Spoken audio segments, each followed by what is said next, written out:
It's a poison. That doesn't help the stress level. No, don't do it. Get a grip. This stupid video I just showed you. I almost stroked out and died over it. You're watching a different show. It's Donkey. You ain't a captain of nothing but a sinking ship. Don't do this to me, Harry. The Ohio State. It's Ohio State. What do you mean, the? 312-988-15. Hello? You tell Johnny all you've heard and seen. Sometimes it's good to just yell about football. Yeah, that's right. That's right. Welcome in. Welcome back, folks, to a let's go from ashy to classy and have a discussion about the Notre Dame defense specifically today. We got all the time in the world. We got all the time in the world from now to Wisconsin to dive down into all these position groups, all of these. Oh, Jay Carr, I'll hit that. That's a good question. I'm going to hit that. That's a good question.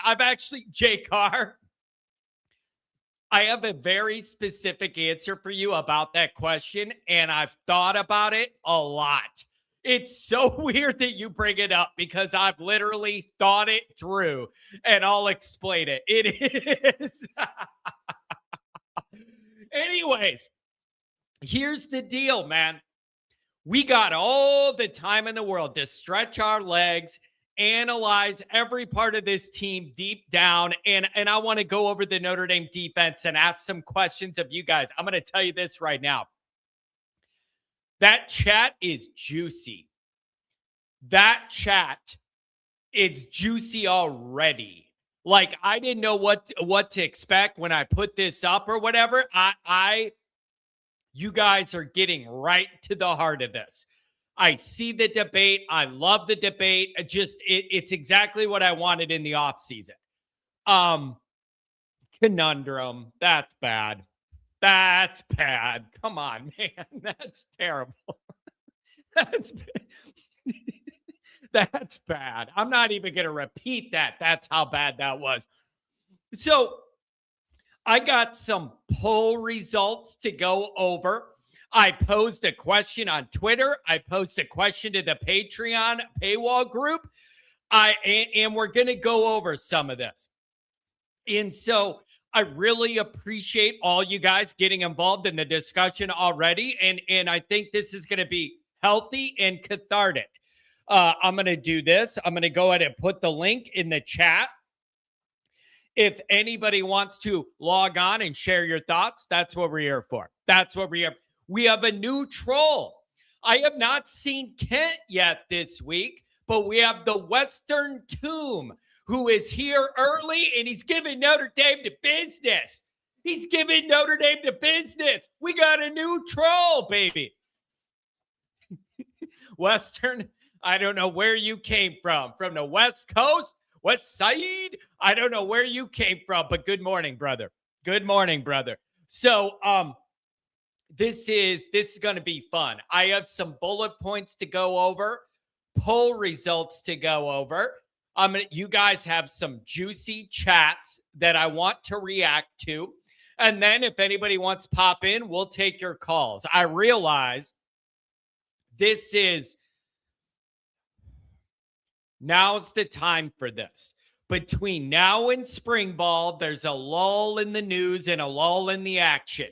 When you get done with spring ball from May to the beginning of August, that is the other low time. We're going to get creative and we're going to go over some things. Dig down deep. We're going to dig down deep. Renee, is it really your birthday? Happy birthday, my man. Main man Martinez, happy birthday to you.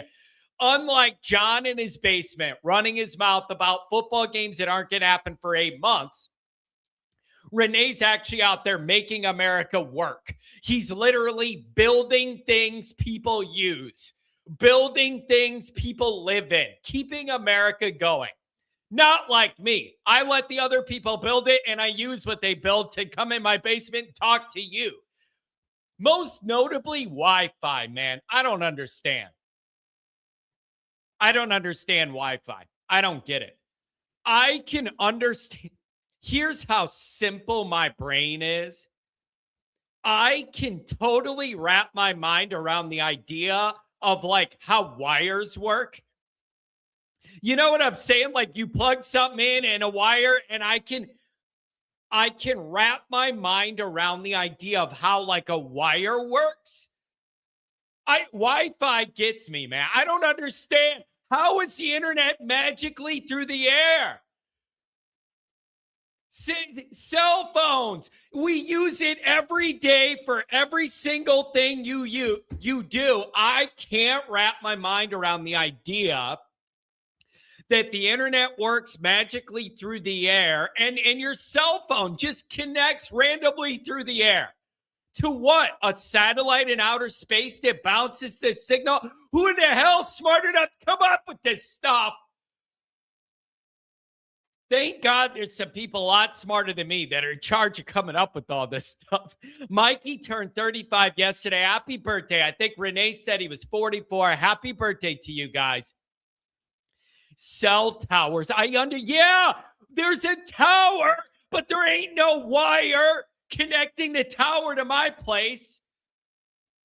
Who sits there and comes up with this idea of like, we don't need wires to connect this stuff. We could just set up this. It's just magic through the air. It blows my mind. All of the technology that these people are just so smart, it blows my mind. I don't know. The 5G is frying our brains, John. Well, maybe that explains a lot of how I operate. I'll blame it on that. Maybe I could blame my hair falling out on that too. Good morning to the people. Dr. John, it's good to see you here. I really do hope we see you at Blue and Gold. You promised if you were alive and upright, you were coming. And I told you needed to show up either way. We need you there. The family misses you. Family miss you. Oh, Kent was on jury duty. You know what, you guys? Josh, good morning. I love you, Josh. I miss you, dude. Man, there's just certain people you vibe with instantly on a really deep level, just off the rip. Josh is one of those people. And I from the first time I met him, he just gets the weird way my brain works. I love Josh.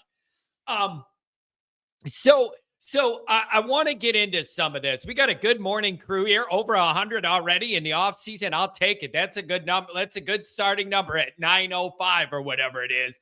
So I want to go over some of this defensive stuff. Some of the chats you guys have put in are fantastic. Debating all the nuance of the Notre Dame defense and what you saw last year, which is, by the way, Rudy, good to see you. It's always good. It's always good to have a Rudiger in the chat. There's last year alone, when you just look at it, creates an instant dividing line debate because of how last year went. 0-2 in the first 2.5 games, the defense was terrible. You gave up 98 points in 3 weeks. 98 points in 3 weeks. Okay. Horrible. Then the remaining 9.5 games, second half of Purdue on, Notre Dame did great. You ended up giving up an average of 12 points a game after the second bye. After the second off week, finish out the season, those 5 games, you gave up 12.4 points. So you have this dividing line of the first 2 games and then the remaining 10. And as it ended up, you never overcame the first 2 games. That was enough for you. That was enough for you to not make the playoff. And there's some people that I'm wondering, the people that are hesitant with Ash or negative on Ash, I wonder if Notre Dame had made the playoff, if some of that would have been forgotten. Like, yeah, 0-2 start, 98 points in 3 games, really, really rough. But then look what Notre Dame came out of it in a good spot.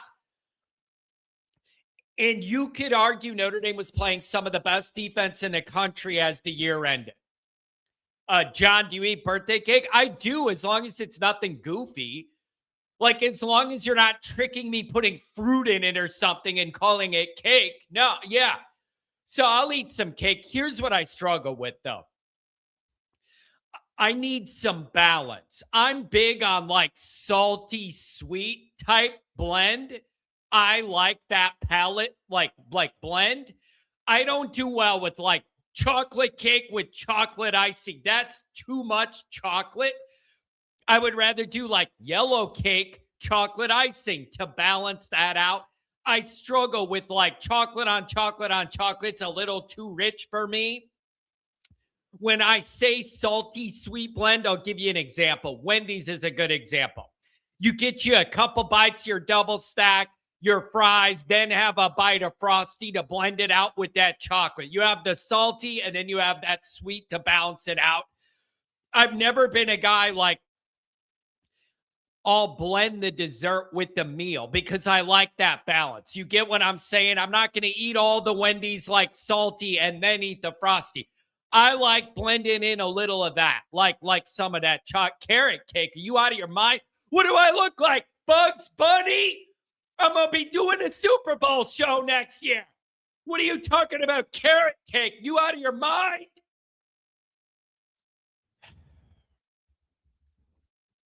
Anyways, I do not dip my fries in the Frosty. That's a step too far. That's a step too far. Rocky Mountain oyster cake. I got to tell you guys, I got to tell you this right now. I told this story before. Dude, Wendy's is out of favor. I don't do any of these fast food places anymore.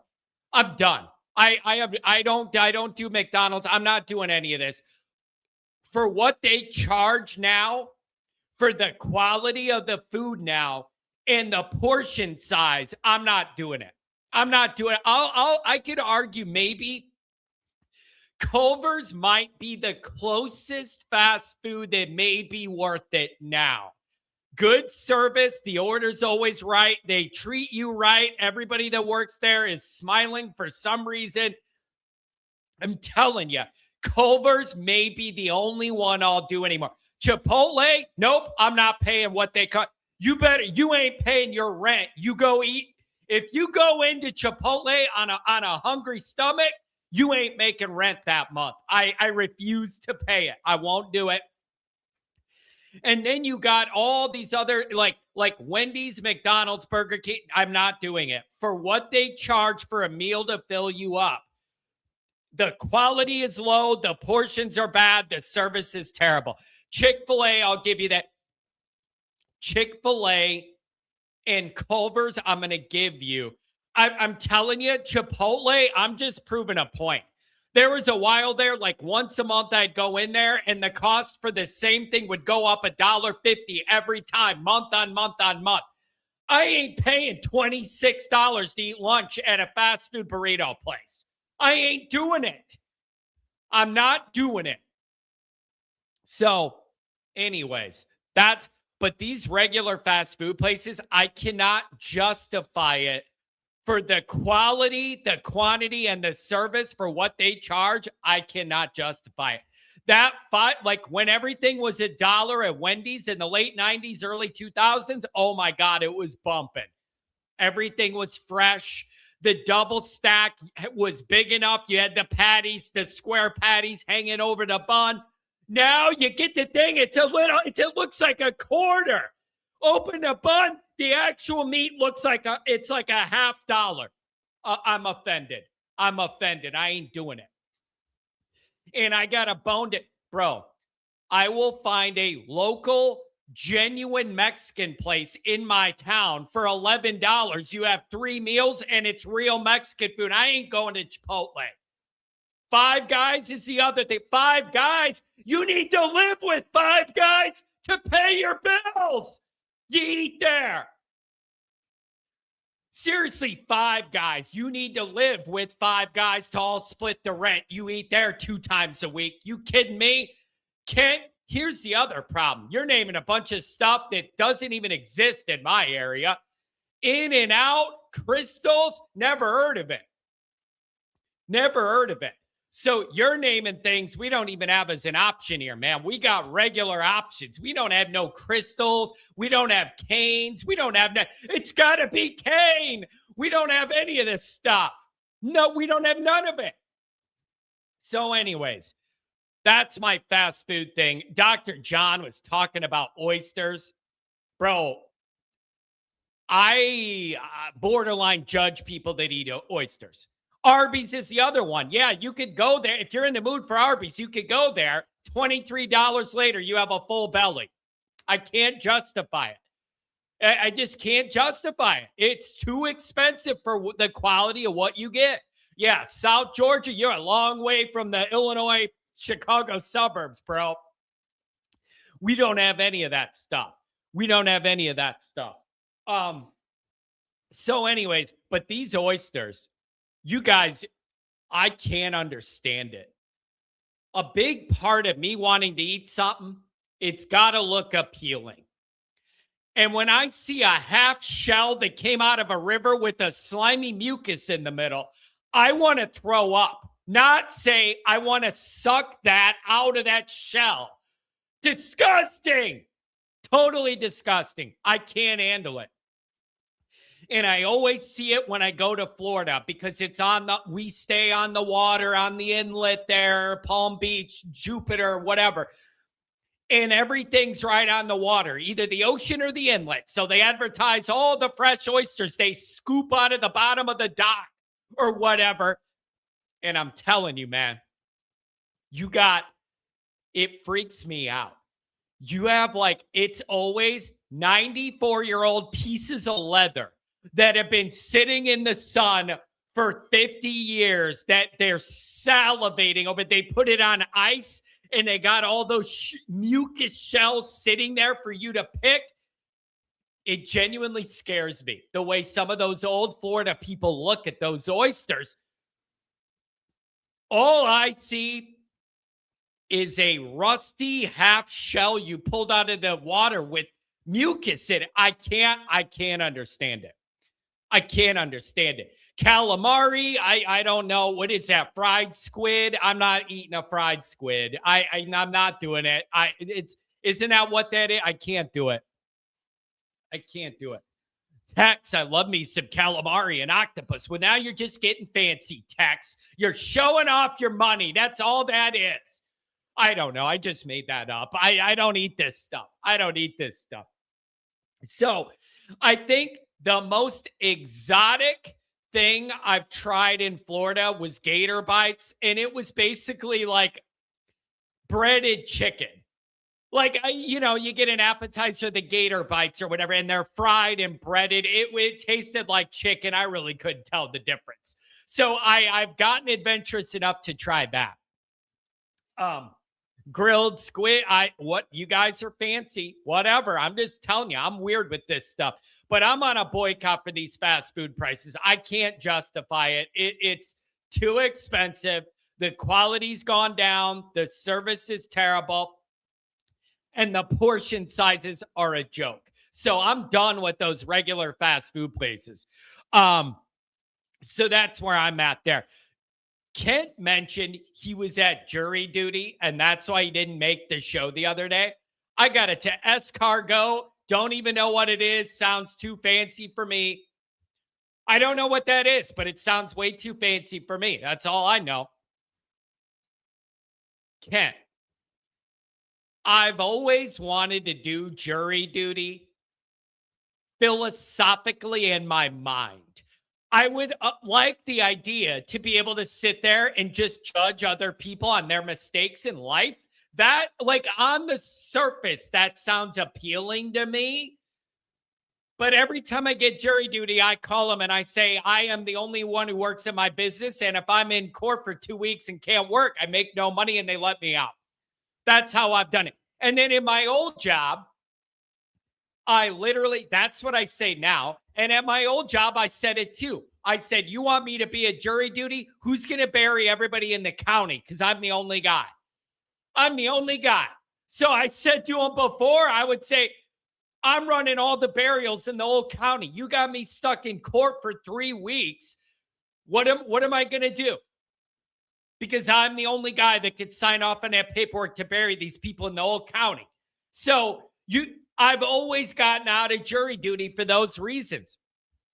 But on the surface, it does appeal to me to sit there with no pressure and judge other people's mistakes. A part of me likes that idea, doing my civic duty, so to speak.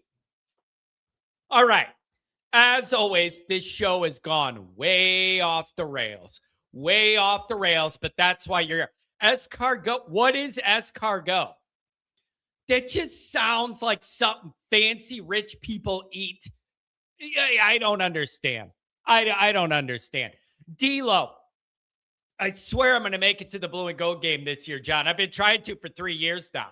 Hey, you're going to see the flag. Come holler at your boy. Snails? Like, I don't. Why? Why would you?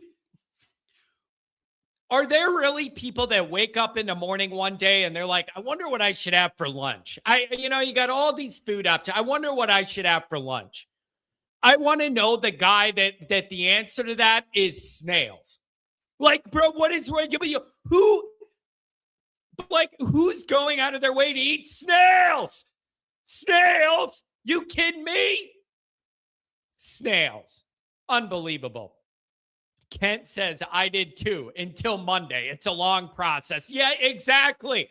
Like, I like it.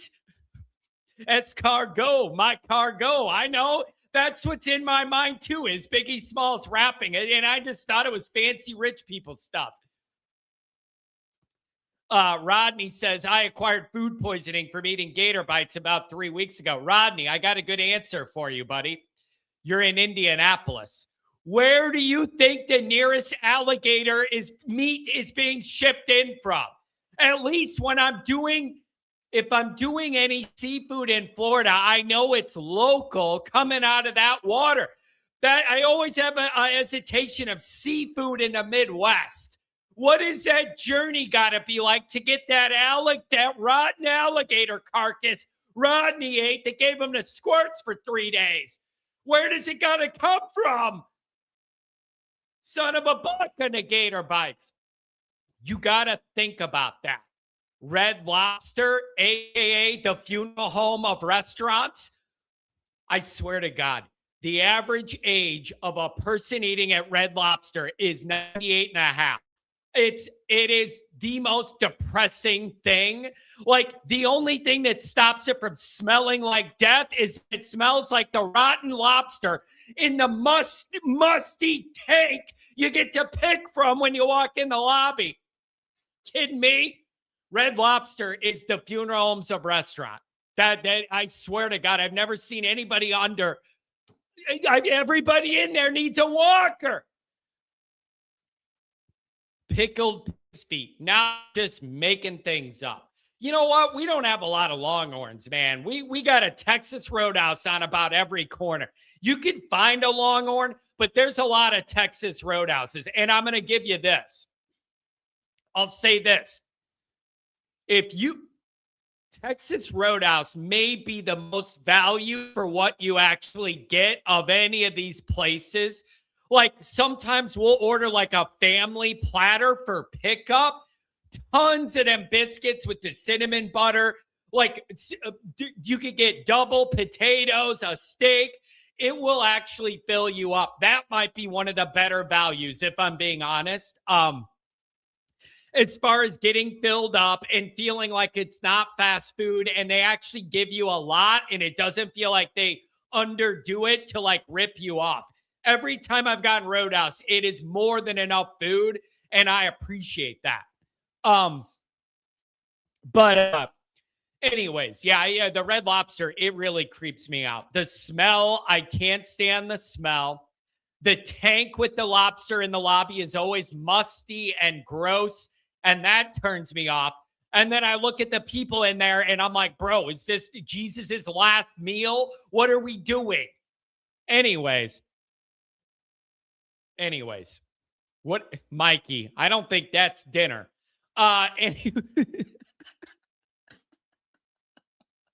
Look at what the first 24 minutes of that's not to mention the Red Lobster price. And then I also have the same issue of, I want to know the safety protocols of wherever you got all of this seafood from to get it to the Illinois suburbs, like the Chicago suburbs. I really want to know that process because I got real questions about it, man. I got real questions about it. Portillo's, I'm having an issue with Portillo's too. That used to be my go. Oh, I leave tips. I leave tips when it's appropriate, meaning I get good service and it's actually warranted. I'll be a really good tipper. Here's what I don't like. Here's what I don't like. This is sneaky and it's wrong. Not restaurants. Sport venues, concert venues are doing this. This happened to me at the last concert I went to in Tinley Park. In COVID, they got away from cash. Okay? So we don't want your grubby little hands touching the money and then everybody gets sick off your money. So when we were in the lockdown, everybody went to card only where you don't have to touch and do the exchange. You can touch with your card, whatever. So a lot of these places went to credit card only. We come out of the lockdown, get back to normal, and a lot of these places never went back to cash. They never went back to cash. So you gotta do card now at this main concert venue in Tinley Park. They never went back, so it's card only. Okay. I don't have a problem with that. I could live with that. Here's what happened to me, and I got a big problem with this. I'd like to have some speaks with the manager over at this venue. Look at what they pulled. I'm gonna be a concert Karen. I want to talk to management about this. Listen to this BS. I get 2 beers. Literally, they're like $18 each for 2 beers. I don't even want, this isn't about how absurd that is. $18 for 2 beers. So then you add that together and the tax or whatever. Then they give you they flip the little kiosk for you to put your card in. I pay 18 times 2. Then the tax thing comes up. There are options for 20%, 25%, 30%. Those are the only options presented. No. All you did is one guy moved his arm to get the beer in the cup. You turned around and handed it to me. And I'm by default supposed to give you 20% of what that was? That's not right. That is not right. I didn't see no other. I saw 20, 25, 35. I didn't see an other. You can't do that.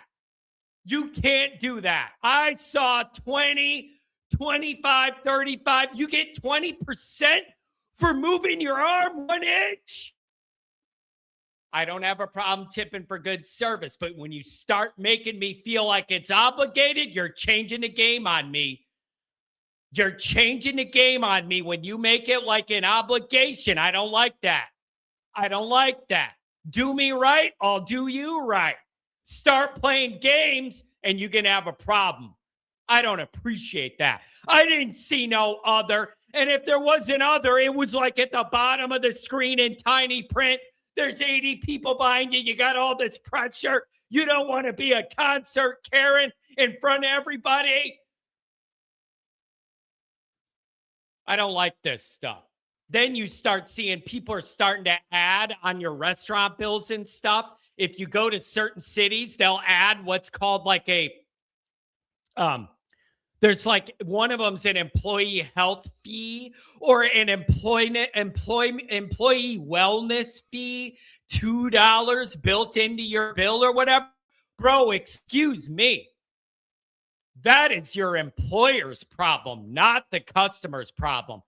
Just talking about well-being for the employees, that's not my obligation. That's your employer's obligation. That ain't the customer. Take care of you. Like, you have the obligation as the establishment to take care of your people better, not put it on all the poor customers. Pay your people better. Anyways, now that I got that out of the way, welcome to the show. We're a half hour in. We're just going to go ahead and skip the introduction. You know where to find me. Do it. Whatever. Subscribe. Go to the Patreon. There's nothing like it. I love what we're doing there. Link in the description.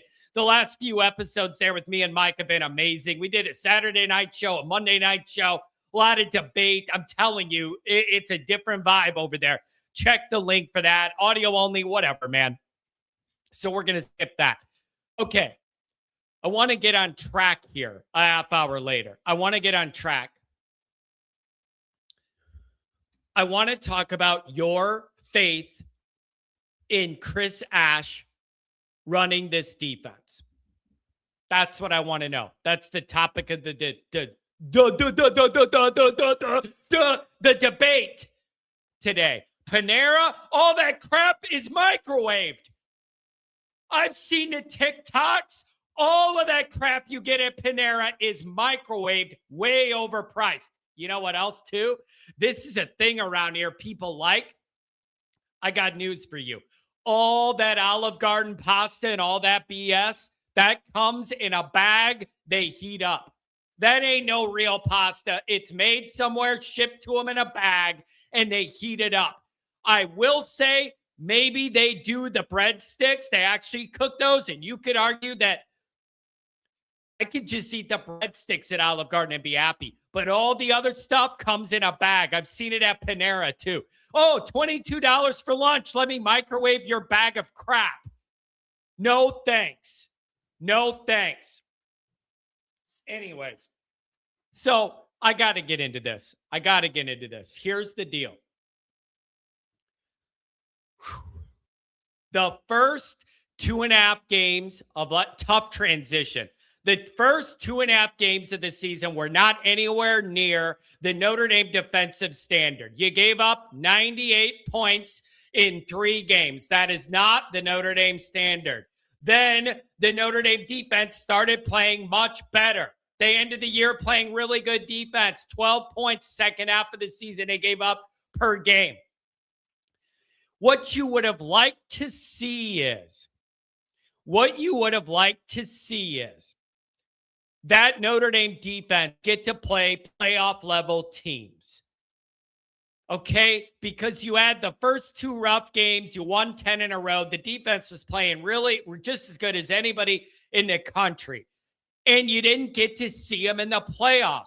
So you never really got that final answer of just how fixed that defense was. And the reason I say that is, and by the way, not getting to see the defense in the playoff was very hurtful, but it was nothing compared to not seeing Price and Love.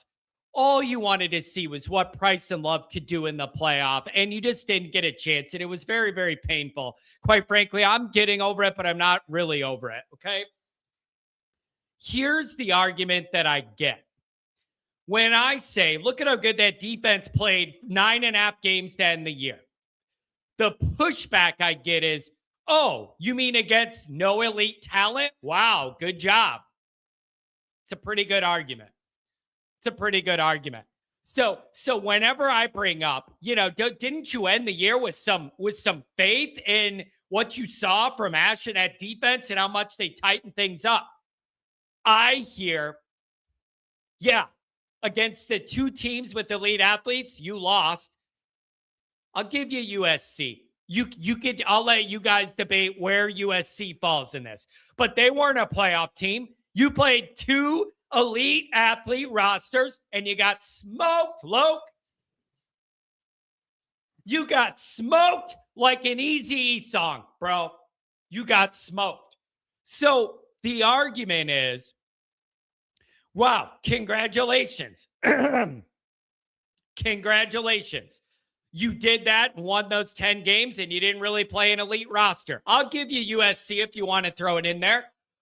But overall, what you did in the first 2 was enough to ruin the whole year. So there are some people saying, I'm not forgiving Ash for ruining the whole year with the first couple defensive performances. And I'm not totally sold on what I saw in the back half of the schedule because it was against low-level competition. Okay?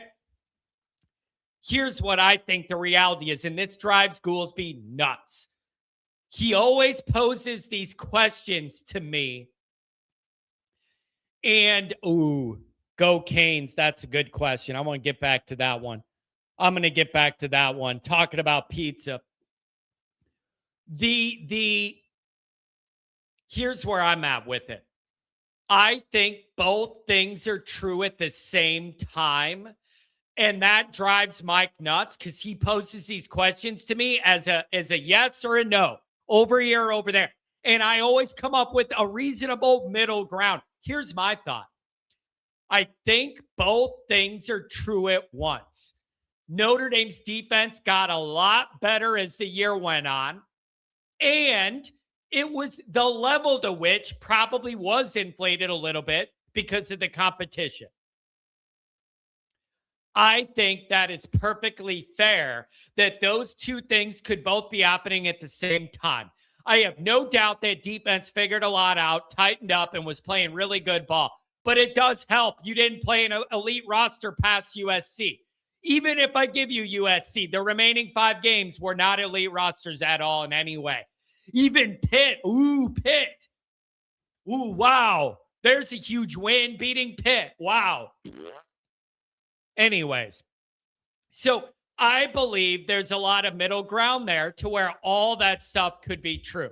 Telling you the best, this may surprise people.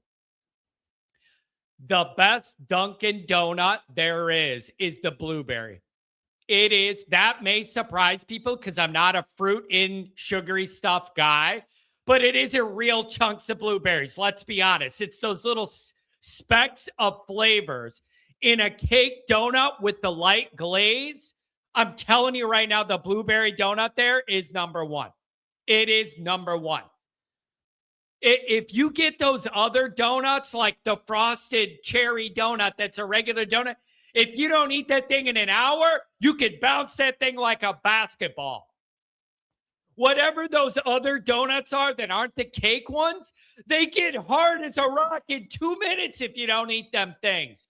That blueberry cake donut, it is number one. I'm telling you, it is perfect. The texture is perfect. It's cakey. Just enough blueberry and sugary with that light glaze. Woo! Woo!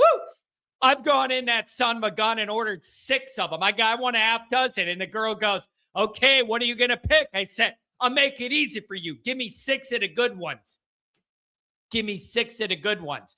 I'm telling you, you go to Dunkin Donuts and get a couple Long Johns. If you don't eat them in an hour, you could ski on those things. I'm telling you, they get hard as a rock. Hard as a rock. Back to this defense.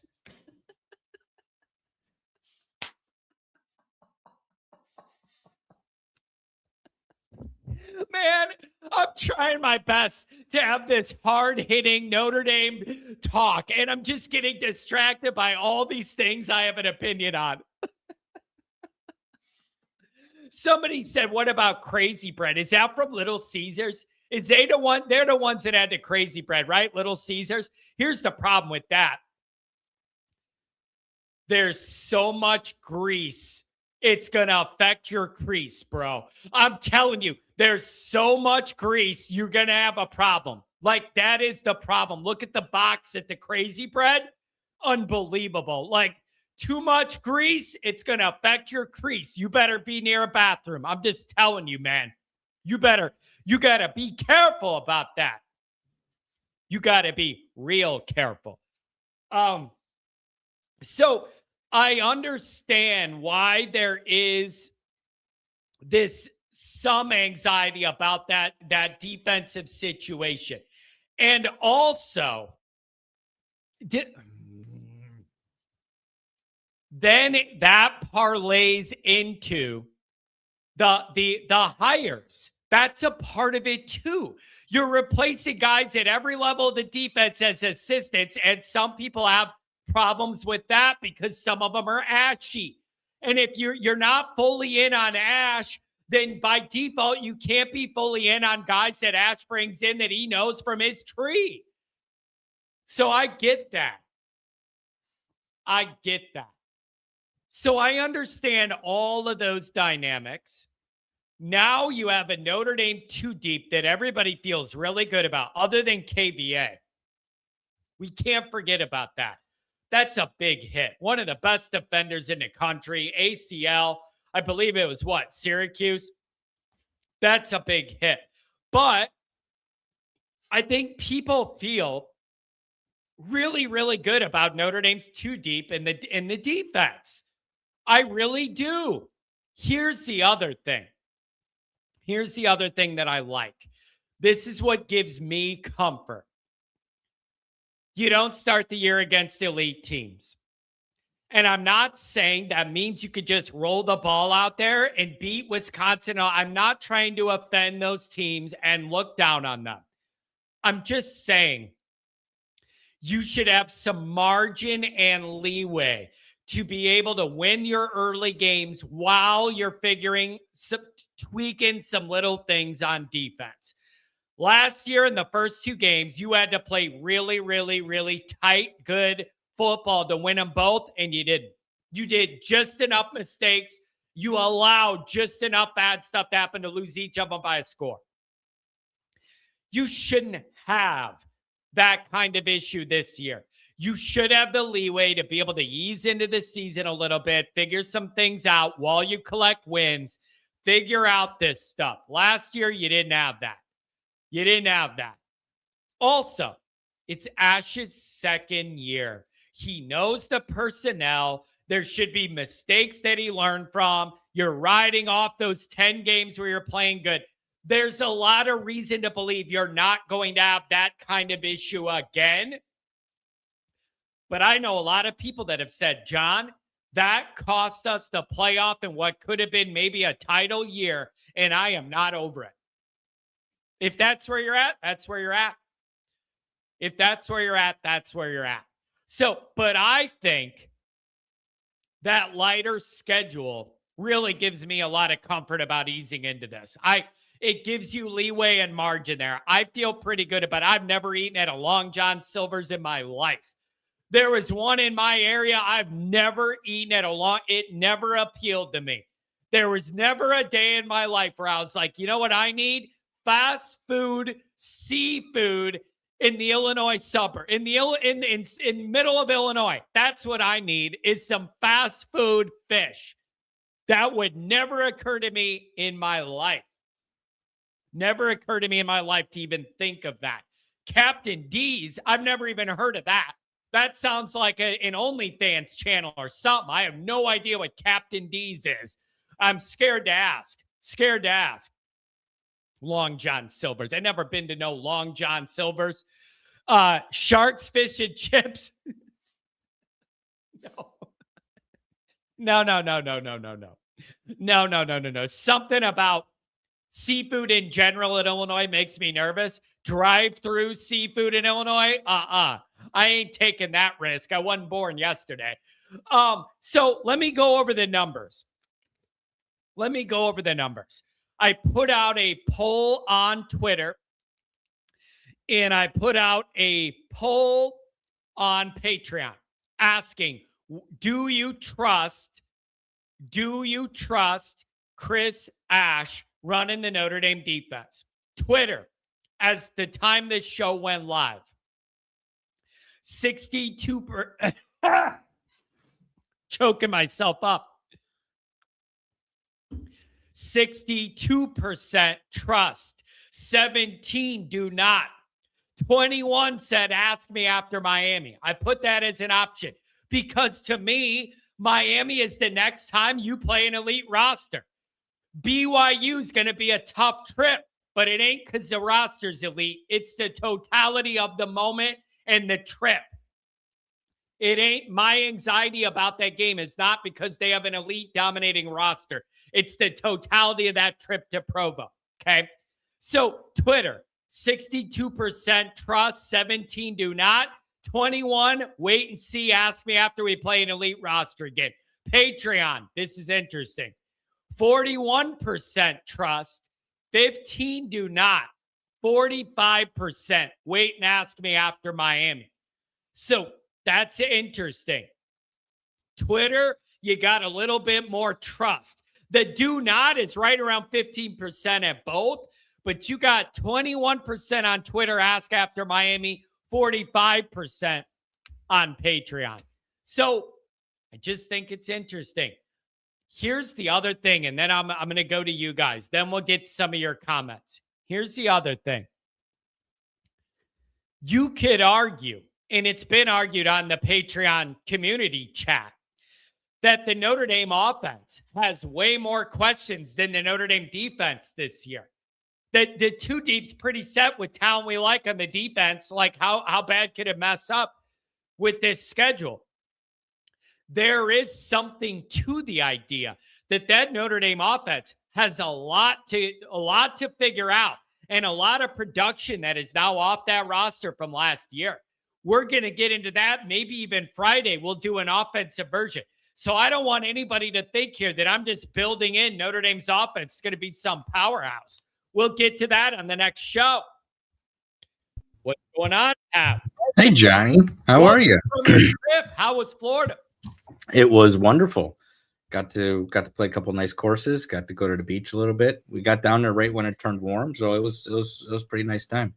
Yeah, dude, my parents were down there. My dad's like, we've never had to turn on the heat before, but it's in the teens at night. I'm like, yeah. So, but eventually it warmed up. I tell you what, when I got down there, it was 65 degrees, and I was in Naples, and it was 65 degrees, and it is, that sun is just hot. So I was sweating at 65 degrees. It was beautiful. Yeah. Well, good for you. That's a great time to get out of Illinois. It was Pat, you, aside from the food, I really didn't plan on it, but once I get going on that, there's no slowing it down. Do you have any thoughts about this Notre Dame defense year 2? Oh, I thought you were going to ask me about fast food. the new hires, like I understand people's anxiety. Did he gain your trust by the end of the year? Where are you at on this discussion? So did he regain my trust? No, he didn't regain my trust, but I'm no longer calling for his head.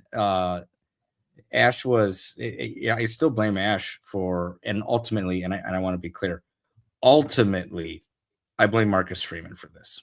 Marcus Freeman knew what he had on that defense. So I don't necessarily want to make it about Ash. Ash is a cog in the Freeman wheel. Freeman knew what he had on that defense. Freeman let an outsider come in and change that defense. And I'm not saying he was wrong in making that decision, but you can't allow, as the head coach, that much of a drop off to the point where you lose your first game and because you were missing tackles. That's how they lost to Miami. They were missing tackles. It wasn't even that Miami was playing that great or Carson Beck was playing that great. He made like one great throw in that game.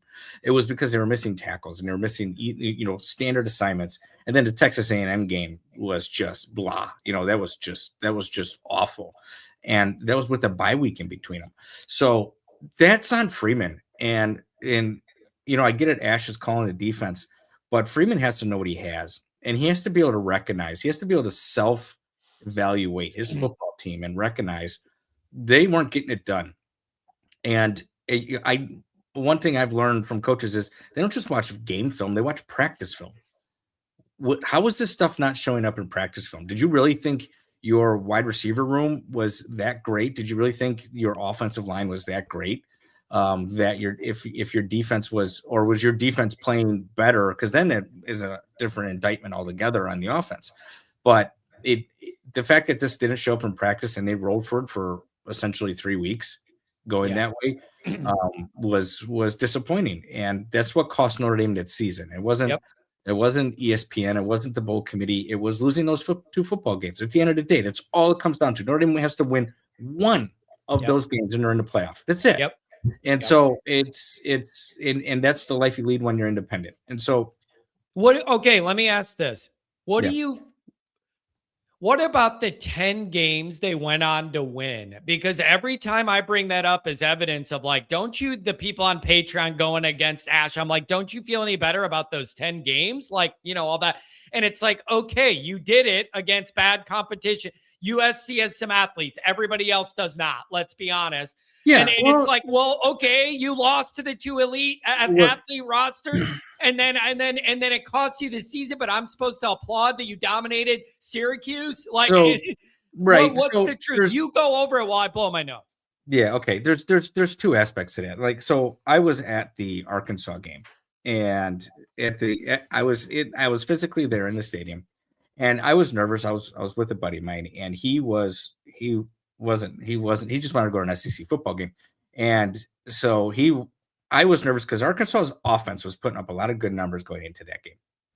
And that was where Notre Dame's defense started to show. It started to show. And they dominated Arkansas from start to finish. And so Arkansas offensively was a pretty good football team. They weren't a Texas A&M or a Miami or a USC even in terms of total talent, but they had some guys that could do some things. And Notre Dame's defense started to show in that game. They started to play better. They started to become more physical, and they looked like they're thinking less and doing more.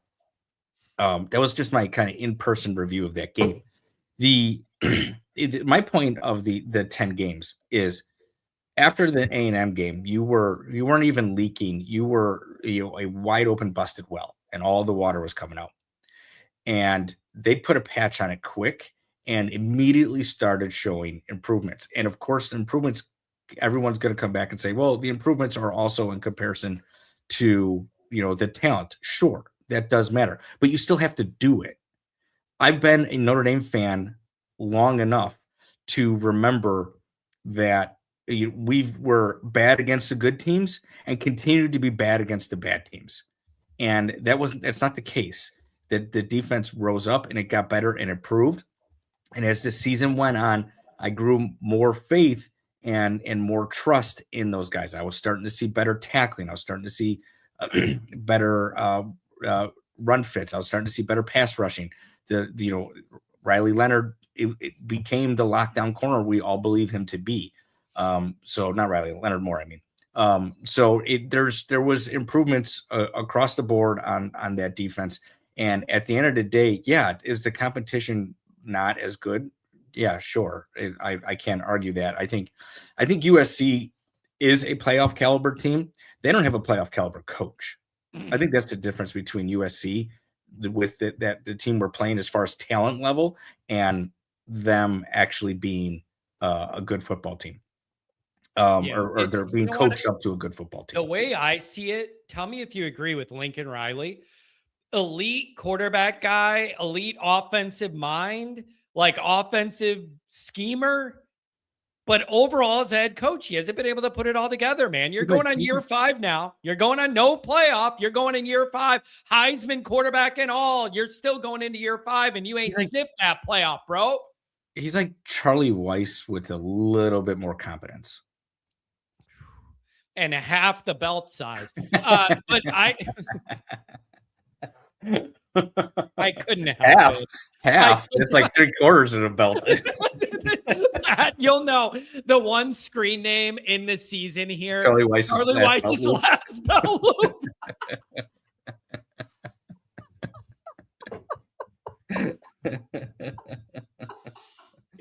It's so, and then you know what else I remember, Pat? Yeah. When I was living in Evanston, and I'd go to Wrigleyville for a Halloween because it was an absolute just eye-opening experience. The one year where Charlie got his ACL shredded when he got hit on the sideline. Remember when it bent all awkward? Yeah, I remember it. There was 20 guys out in Wrigleyville with pillows stuck in them with the brace. They did Charlie's or Halloween. They did the Charlie, and they all had pillows and blankets stuck in their shirt and a leg brace and a clipboard. They were walking around Wrigleyville.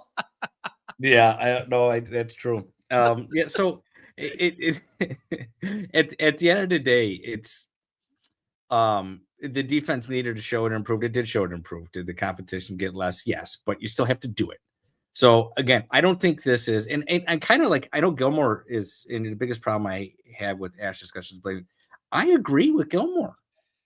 This isn't an Ash problem. This is a Freeman problem. Like you have the heartbeat of the team there. You know what it is. To let someone come in and change that. I said it before and I'll say it again. I think the problem with the defense, it wasn't the guys on the field, and I know there were a couple little tweaks made, but it was the attention to detail. Al Golden was very, very detail oriented, and I think Ash came in and thought this was going to be turnkey, and Freeman took his eye off the ball and let Ash go do it, and then they came back after an A&M game and said, whoa, we got to go back to the basics and get our attention to detail up, because we're missing easy stuff because we're just not paying attention to it. And so, yeah, I agree. I don't think this is, I think everyone, the focus on Ash is missed. I wanted Ash fired, not because I thought he was an incompetent defensive coordinator. I wanted Ash fired because of that very specific detail of, he came in with and this is my opinion. This isn't, I'm not going to go out there saying this is fact, but in my opinion, he came in thinking this was going to be turnkey and didn't coach these guys up to the level that they were accustomed to with Golden being there. And so, of course, it's easy for them to drop off and not perform to the level that we expected. I do think that defense could have dominated Miami at the end of the year. I do think that defense would have blown out Texas A&M at the end of the year. They should have blown out Texas A&M in the second week of the year, or third week of the year. So but again, it comes down to attention to detail. Now, with next year, we have a completely different thing to look at, because now it's not just Ash. You got new defense. You got a whole new defensive crew. You got a new defensive line coach, new linebacker coach, new secondary coach, and Ash is the only holdover from it. And I think these are all Ash guys too. I don't think any of these guys are really Freeman guys, so to speak. And so I'm just excited to see what it is. But also look at the defensive line we're going to have next year. If anything else, we should be the hardest team to throw the football on, considering our secondary. Our secondary is proven. All right. It shouldn't take much effort for our secondary to continue to roll with the talent we have coming back in the secondary. And now what the average height of our defensive line is going to be like 6'6.5". Like we're going to have the tallest defensive line in college football. What about this part, Pat? What about this? This is something that bothered me about the whole thing. You could blame Freeman because he's over everything, and then Ash comes in or whatever. Here's what I had a problem with. You misevaluated who could go out there and be relied upon in a major, major way. Oh, agreed. So I have a question about, what did you do in like spring, or if we're wiping out spring because of the hangover from the playoff? What did you do in August that led you believe that like Carson Hobbs can handle that? Like there were some personnel issues aside from wanting to play more zone and scheme or whatever. There were personnel misevaluations that I think are unacceptable when you have all August to test everything one-on-one, best on best. How did you end up in a position where you had guys out there that couldn't play? That's completely fair. That is a completely fair criticism. And how did you evaluate? And where it was the self-evaluation for Notre Dame. And that's why I think it's a Freeman failure. It's not, I mean, Ash is a part of it because he was the defensive coordinator, but it's a Freeman failure because it should have gone all the way up to someone from last year had to come back and say, this guy's not up to snuff. And so it's whatever. I mean, it is what it is now. It cost Notre Dame their season. But it's another thing for Freeman to learn from. And we have, unfortunately, we said he's going to have to learn on a job. And I mean, folks, he's still only 4 years in. He's going against coaches that got such longer tenures. But he's every lesson that Freeman's had to experience, he has done so in the most painful way possible. Yeah. The most public, painful, costly way. Yes. Like, but I tell you what, we don't ever see it again. Game, all of it. Yeah. We don't ever see it again. Yeah. Yeah. That's but you are right. I've thought about that. Every lesson has been painful and public to the extreme. And then here's the other question. I don't know the answer to. I have a suspicion if you would have made the playoff, I don't think some of this would be the way it is. But the fact that you didn't, you look back at 0-2, there's a grudge there with the defense. If you made the playoff, I think it'd be a little lighter. And then you would have gotten to see that Notre Dame defense after the 10 wins against lower level teams in the playoff against those good teams and see how it goes. So there was a lot of lessons to learn there. So I guess moving where I have the most comfort, Pat, is you should need to be near perfect to win those early games next year. You should have runway and margin to be able to figure things out. Like, but see, no, this is you and I talking as fans, right? And we're saying we shouldn't have to be perfect. But if I'm Marcus Freeman, I have to be perfect. I don't have a runway. Leave no doubt, right? Leave no doubt, right? You set the expectation of the program now. It's leave no doubt. So yeah, if from his perspective, and now you look what happens if you have 2 losses. So you are now fully convinced you can't have an early loss because you can only survive 1 loss. September's been a problem. September's been a problem. You got to fix September. This program has to be ready to go from day one, and it can't look like a team trying to figure things out against Wisconsin at Lambeau Field. It has to look like a team that is ready to play in January. That's it. That's what you have. Now, I watched the series they do on Peacock, and he talked about like where the team is this year versus where the team is next year. This team that's coming up has to be so far ahead of those 2 football teams when that game kicks off at Lambeau Field, which I think the Cotter crew is going to be renting a house up there. But if that's kind of just where we're at and where it starts and where Notre Dame has to be ready to go. Yeah, it's but and then Friday, I knew Andrew was going to do this. He's like, all this attention on the defense. The offense has a lot of questions too. It does. I'm going to get to that Friday because you've lost a lot of your production. 89% of the running game, 65% of the passing production is gone off last year's team. Denbrock's got a lot to prove this year too, navigating those personnel losses, the production void, and Carr. Yeah. That all has to come together. I want to get into that Friday, but I wanted to focus on the defense and fast food today. Yeah, let me come in because I don't think I'll be on Friday. My concern, looking at the offense, especially with those 2 wide receivers that transferred in, and Kent, dog them or tell us they're bad, tell us they're good on, whatever. But with those wide receivers transferring in, and I think they're here now. They're in the spring, so Carr's got a lot of time to get used to them. Is there a question on Carr? The only question I have on Carr, and it's not Carr's fault. It's Notre Dame history fault. Second-year starters typically regress at Notre Dame. That was a Brian Kelly stat, but that's, Brian Kelly stats are now, the last 10 years in Notre Dame history. So that's my only question on Carr. And I'm sorry, as much as I loved Love and Price, and I wanted to watch those guys play as much as anyone else did, and I wanted to see them in the playoffs as much as anyone else did, I really am not worried about that running back room. I think it is so loaded. They got so many guys that can play football. I mean, Williams has so many reps as it is, and he's a very experienced runner. He's a solid running back, and he's just got a lot of reps already in a third back, a third on the depth chart role. He's so good. I'm just not worried about the running back room. I don't think think it's going to take much to replace those guys in terms of their production. Like the touchdowns might be hard to replace, but you're probably going to get more touchdowns from the wide receiver room this year than you will last year. So it's going to take care of itself. Do you have no hesitation about wanting to just see if Williams is going to be the number 1 guy? I don't know whether that's the case or not. They like the young guys. From what I understand, they like the young guys' skill sets a lot.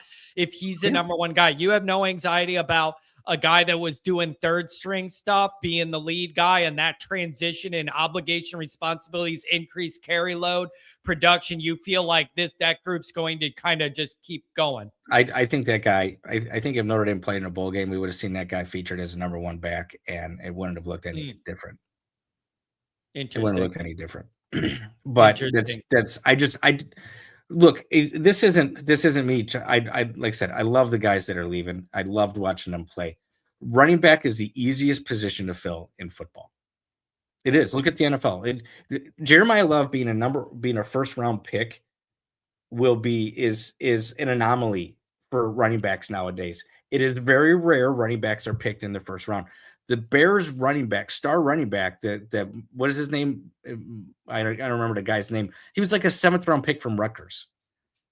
Running backs are the easiest position to fill in football.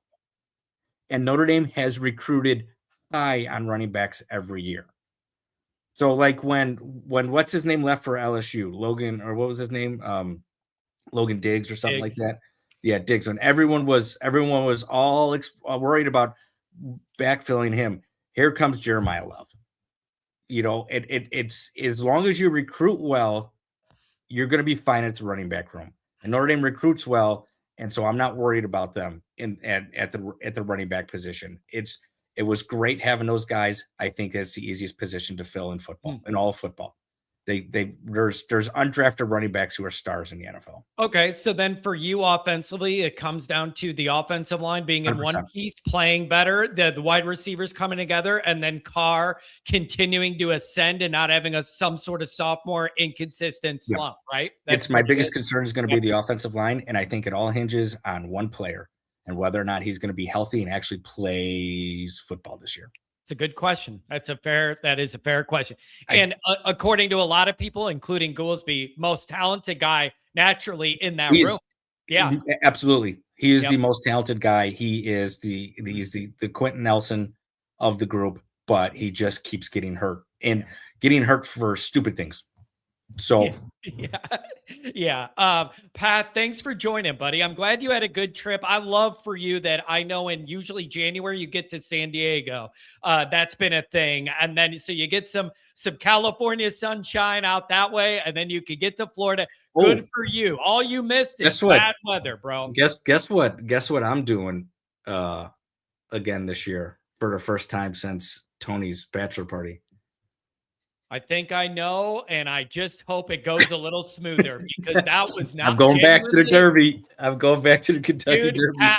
It is that had to be like 15, 18 years ago, John. The Derby is the ultimate haves and have-nots. When you see it on TV, they show the women in the outfits and the guys in their seersucker suits up in the suites. When we went for the bachelor party, we're in a mud puddle in the infield with people passing out, throwing up everywhere. It was like it was 80 degrees out that day, but it felt like 110. Oh man, it was the worst experience of my life, and I told my wife I am never going back to that. Yeah. And then she said, and then she came to me. One of her girlfriends wants to take her husband, who's my buddy, to the Derby for his 40th birthday. And my wife's like, "Oh, can we go?" I said, "I'll never go back there." John, it's going to cost me $4,000 to sit in these suites. You better drink them mint, whatever they call them. The booze and the food are all included. Yeah, they better be. That doesn't even count the dresses I have to buy her, the hats, the shoes. I took her shopping in Naples.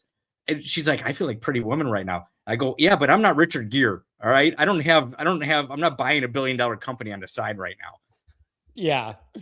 Oh man. But Pat, that was genuinely not that fun, to be honest. And you know what? You know the way I am. Being in a huge bus and all that traffic did not help. I do not like sitting in a bus in all the traffic. It was a long day. I loved your Rudy's connection to this comment. It was, yeah, exactly. Rudy, you're a little too close to this one. Why don't you sit this one out? So when she's judging this bachelor party, she needs to sit this one out. But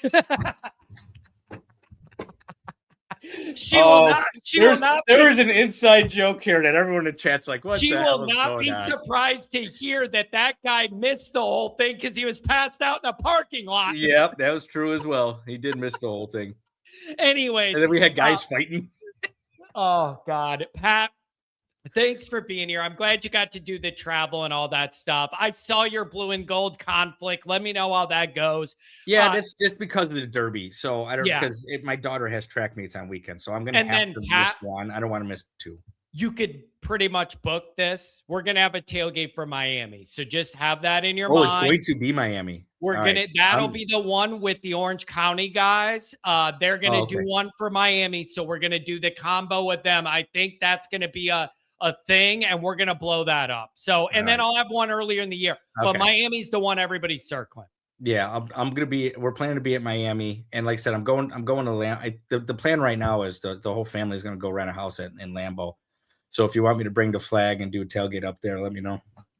That sounds fantastic. I think Dr. John might be going there to that one too, so you could meet up with him then. That'd be great. Sounds good. Pat, thanks a lot, buddy. I'm glad you got away from Illinois. Take you care. Didn't miss nothing but bad weather. Good for you, brother. Later, brother. Bye. See ya. Oh, that's a good catch up by Pat there. I like that. Okay, that was really good. Jay Carr. John never answered my question about does he wear shoes during the show. I am working, so I wear shoes. I have thought about this before.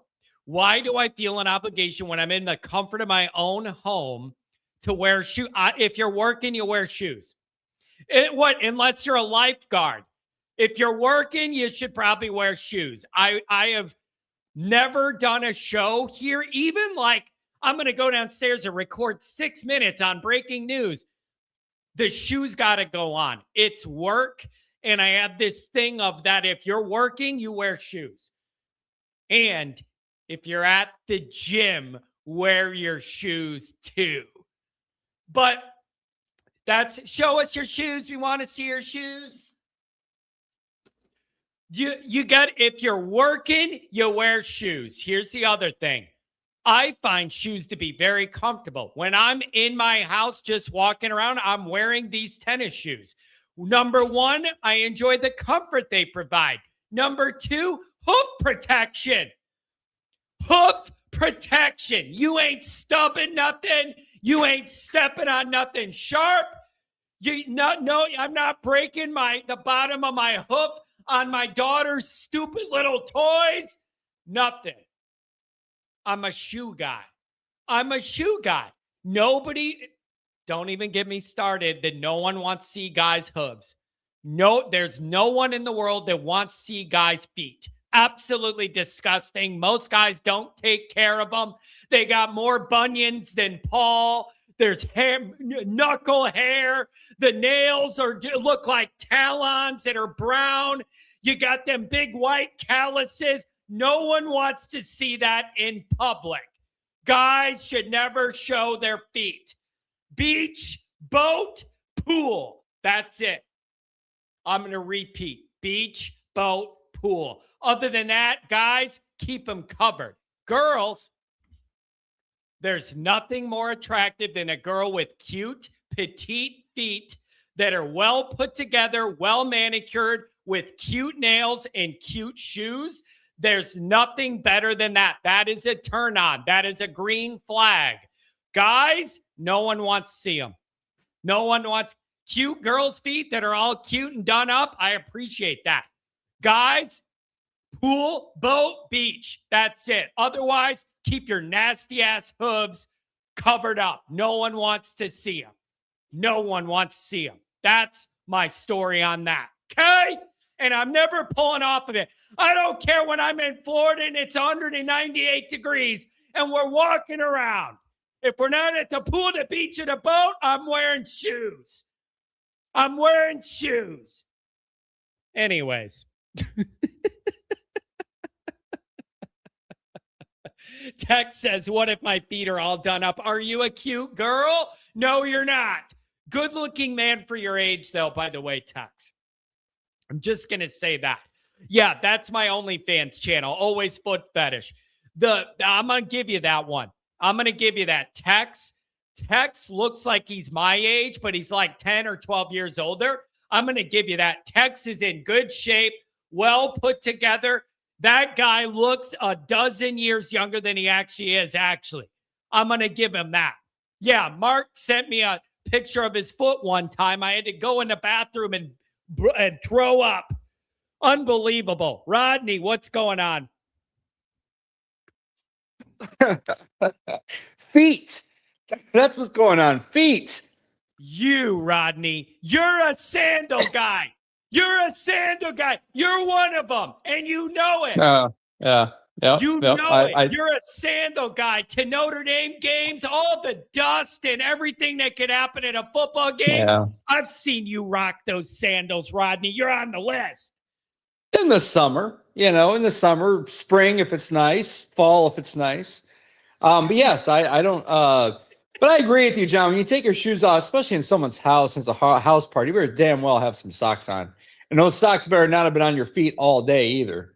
Yeah, because you get that old stale popcorn, like old popcorn smell. Rodney, that's the other debate. When you go to someone else's house, whether you wear shoes or not, it's a holiday party, like whatever, do you wear shoes or not? I always think about if I'm going to have to wear shoes or not, and I feel kind of awkward without them because I'm comfortable with them. But if it's a Christmas party, like a Christmas party, then you're like in snow and ice getting there, and then you feel obligated. I don't like this stuff. Shoes for life.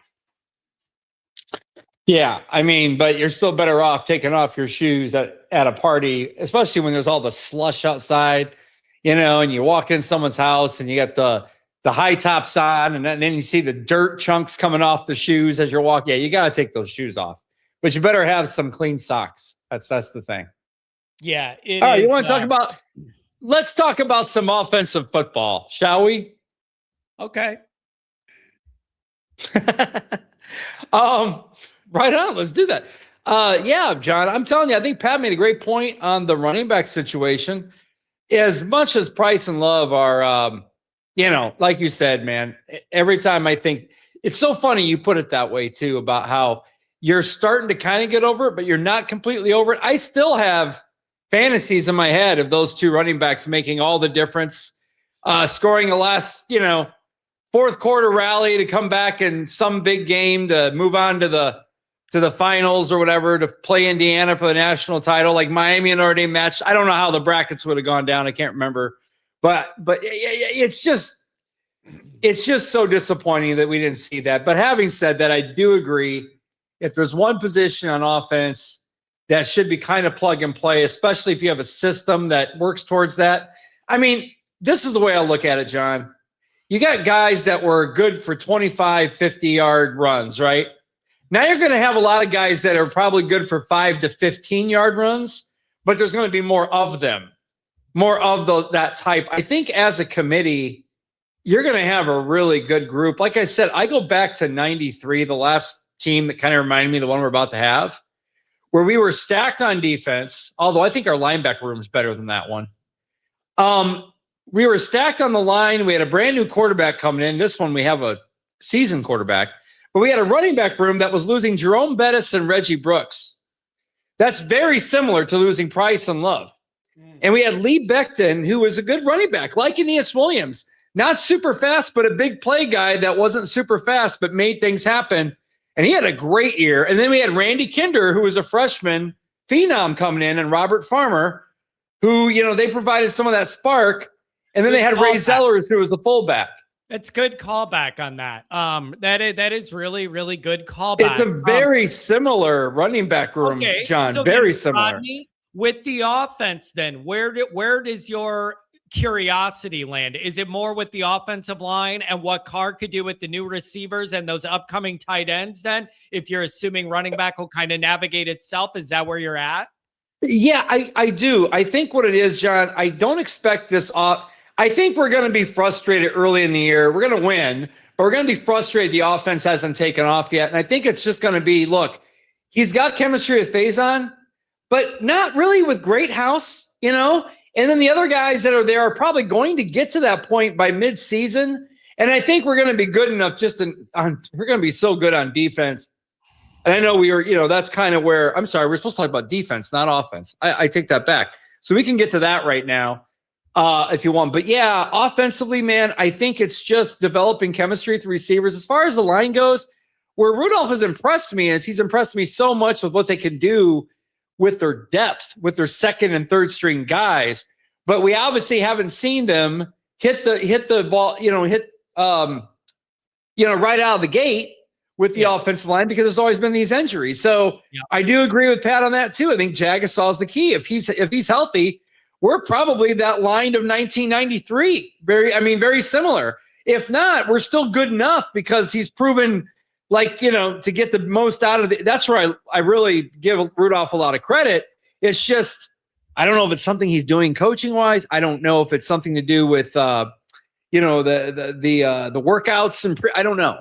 But we have had a problem with injuries on the offensive line, for sure. That's totally true. Flip it over to defense, Rodney. Yeah. What is your comfort level with year 2 of the Ash system and blending that with the schedule and the talent we have returning? What is your confidence level in the defense?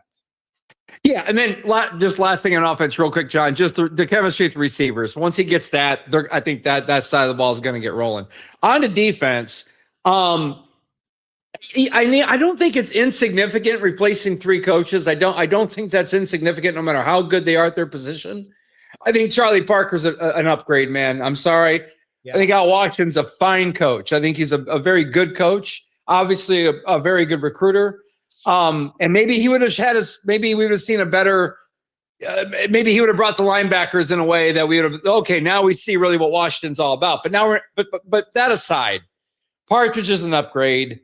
Everything I've read about the guy since it was announced, everything I've heard on YouTube, man, I am so excited, John, to see what he's going to do with that defensive line. I mean, those boys are big.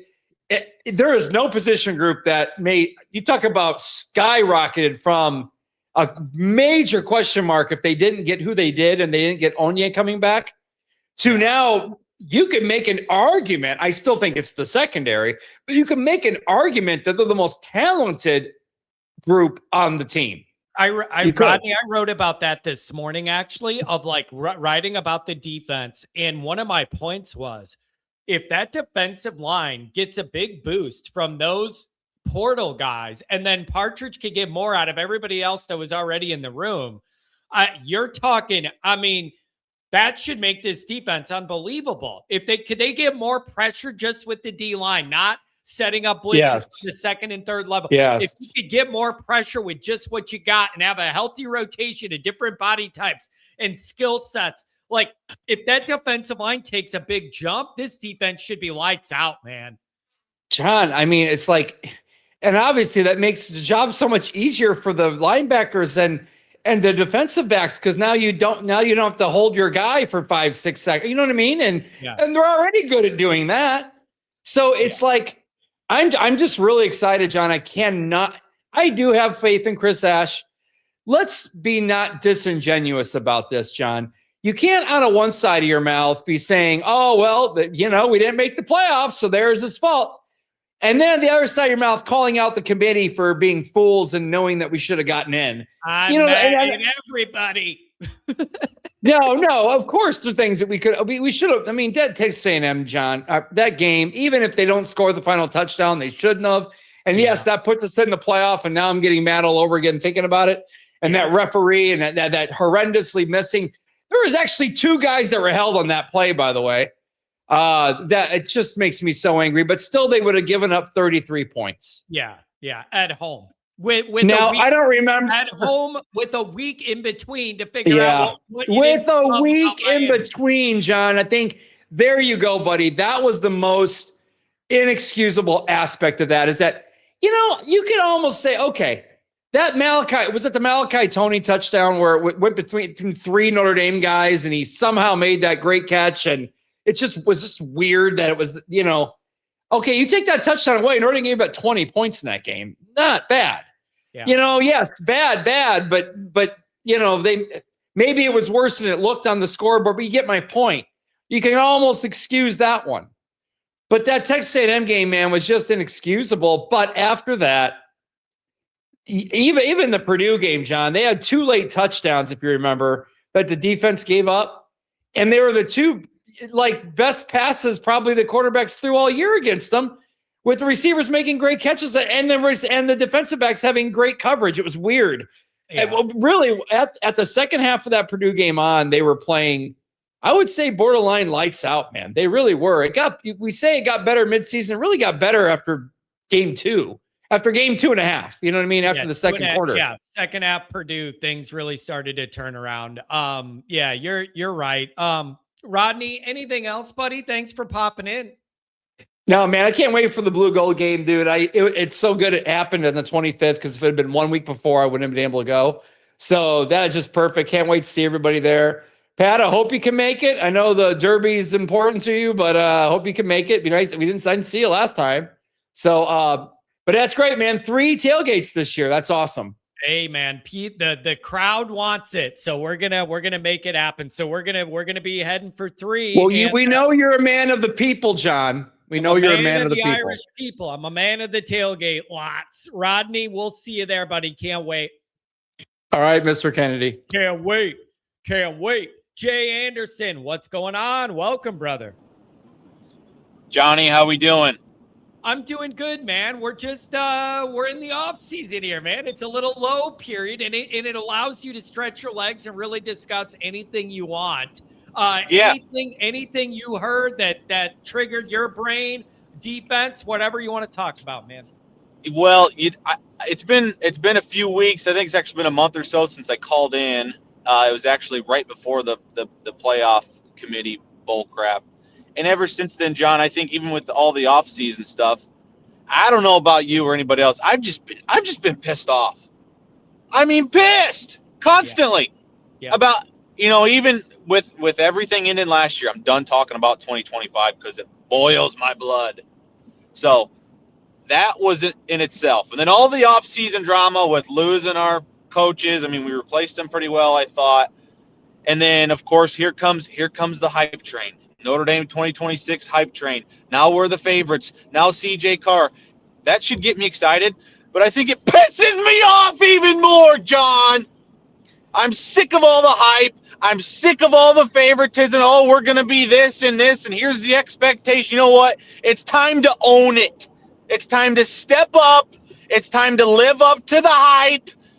And I'm not going up there. I'm not thinking we are going to win this whole thing because I've heard that before and I've been lied to. And then we come out and we piss down our leg at any chance we get. And then I'm back down to square one of, oh, this sucks. So I'm sick of it. I'm sick of the hype. I don't want it. So I need you, Marcus Freeman, to prove it to me in September that we're ready to go, and especially with this soft cupcake schedule that everybody's talking about again. Let's just take care of business. I'm sick of the hype. I'm sick of being the favorites of everything. We know the talent we have, but again, we say it every year. My problem with the hype is that for a month and a half after we missed the playoff, we were getting ripped every single day by everyone nonstop. Then as soon as the page turned to next year, it's like Notre Dame, top 5 team, CJ Carr, Heisman favorite. And I'm like, well, which is it? Do we totally hate Notre Dame, or are we thinking Notre Dame's really good? Everything flipped, and it was very uncomfortable because I'm like, where's the reality? It's probably in the middle. The hype probably too much, and the hate was probably too much. Somewhere in the middle is probably where the reality lies. Right. And then in the back of my mind, I get even more mad about that same point because, and I think you made a video on this, John, where it's convenient to use Notre Dame's name and brand. Good or bad. Good or bad. So right now, I mean, of course, a month ago, it was, everybody trashing us. We knew that. And now we got everybody in the world hyping us up. So and then part of me is like, well, we're going to hype them up so that when they don't meet that bar expectation, boy, we're going to trash them again, and everybody's going to be on the trash train again, and it's going to be real lonely on Notre Dame Island. You know what I mean? You bring up a very good point. For all the good stuff Freeman's done and all the records he broke for the most wins in 4 seasons, all this stuff up there with Leahy on the most wins in like all these years, you got to do better in September. It has been a problem in every single year that we end up behind the playoff 8 ball in September. Now, some of those schedules have been legitimately, you played tough teams in that window. That's got to change. You got to get through. There is no excuse not to escape September undefeated this time. You don't play any of those elite athletes. So You should be able to fix that problem now. Also, at home, you got to do a little better at home too, for as much as Marcus Freeman has done a good job. I need you to protect home a little better as well. Exactly. Yeah, and that's why I think September is so huge for our momentum going forward. I hate the last 3 years or however long it's been where you're right, we start behind the 8 ball and then we have to use that early September loss as motivation for the rest of the year. And that makes me sick. And then we're all sweating bullets every single game throughout the rest of the season.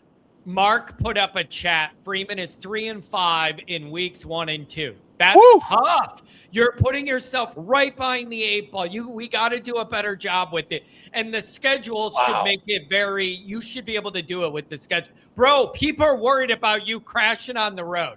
They're saying in the chat, keep your eyes on the road, brother. I don't want to live stream no crash. You can't see my eyes, chat. My eyes are right on the road. You sound like my wife.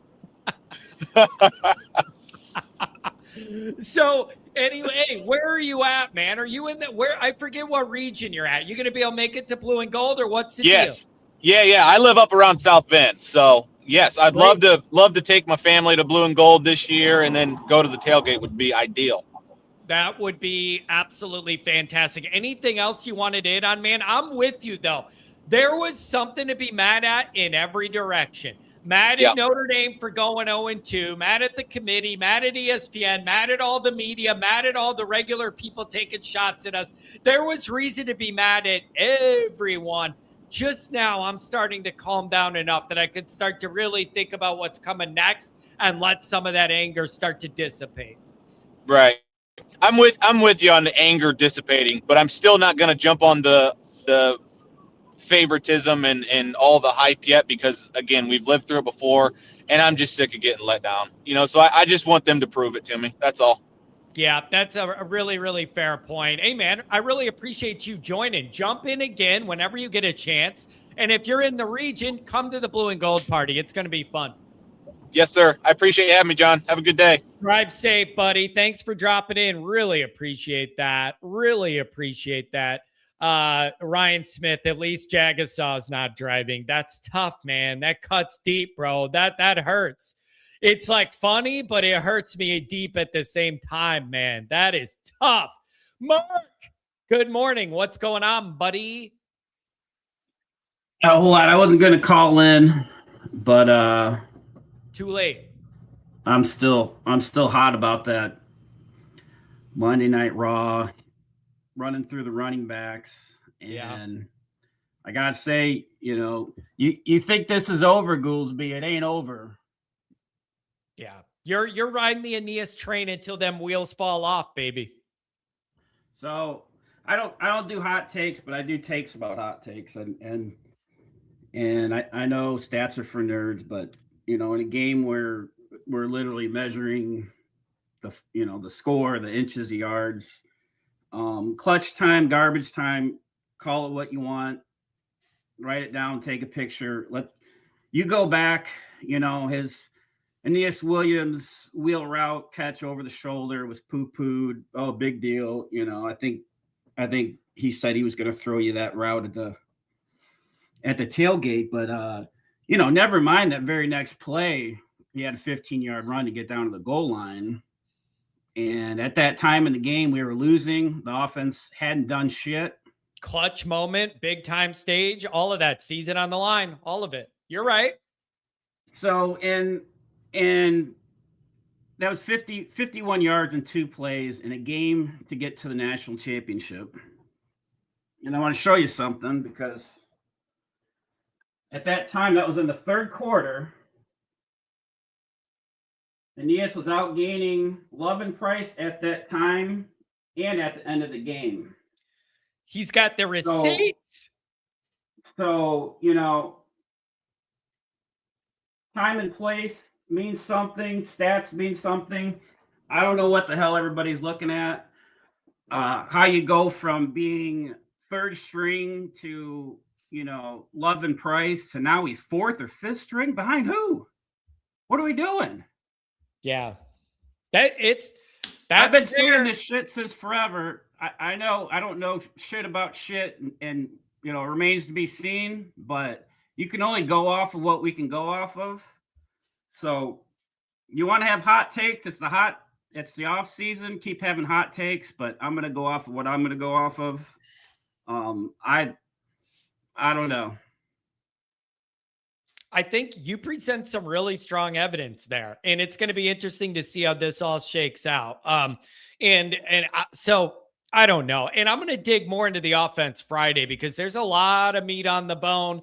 Some of the stats you provided on Raw about the production loss that needs to be made up for with the offense there. And then on Patreon, people are like, why are we not talking more about the offense, losing all that production? And that's what we're going to do Friday. Flip it over to defense, Mark. Where's your comfort level with the defense? Ash, where are you at with this stuff?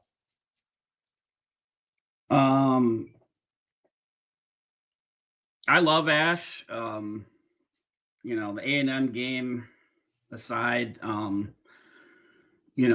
he was what, 9th in scoring defense, 9th in rushing defense. I think it was like 40th or 50th in passing, but we were first in interceptions per game.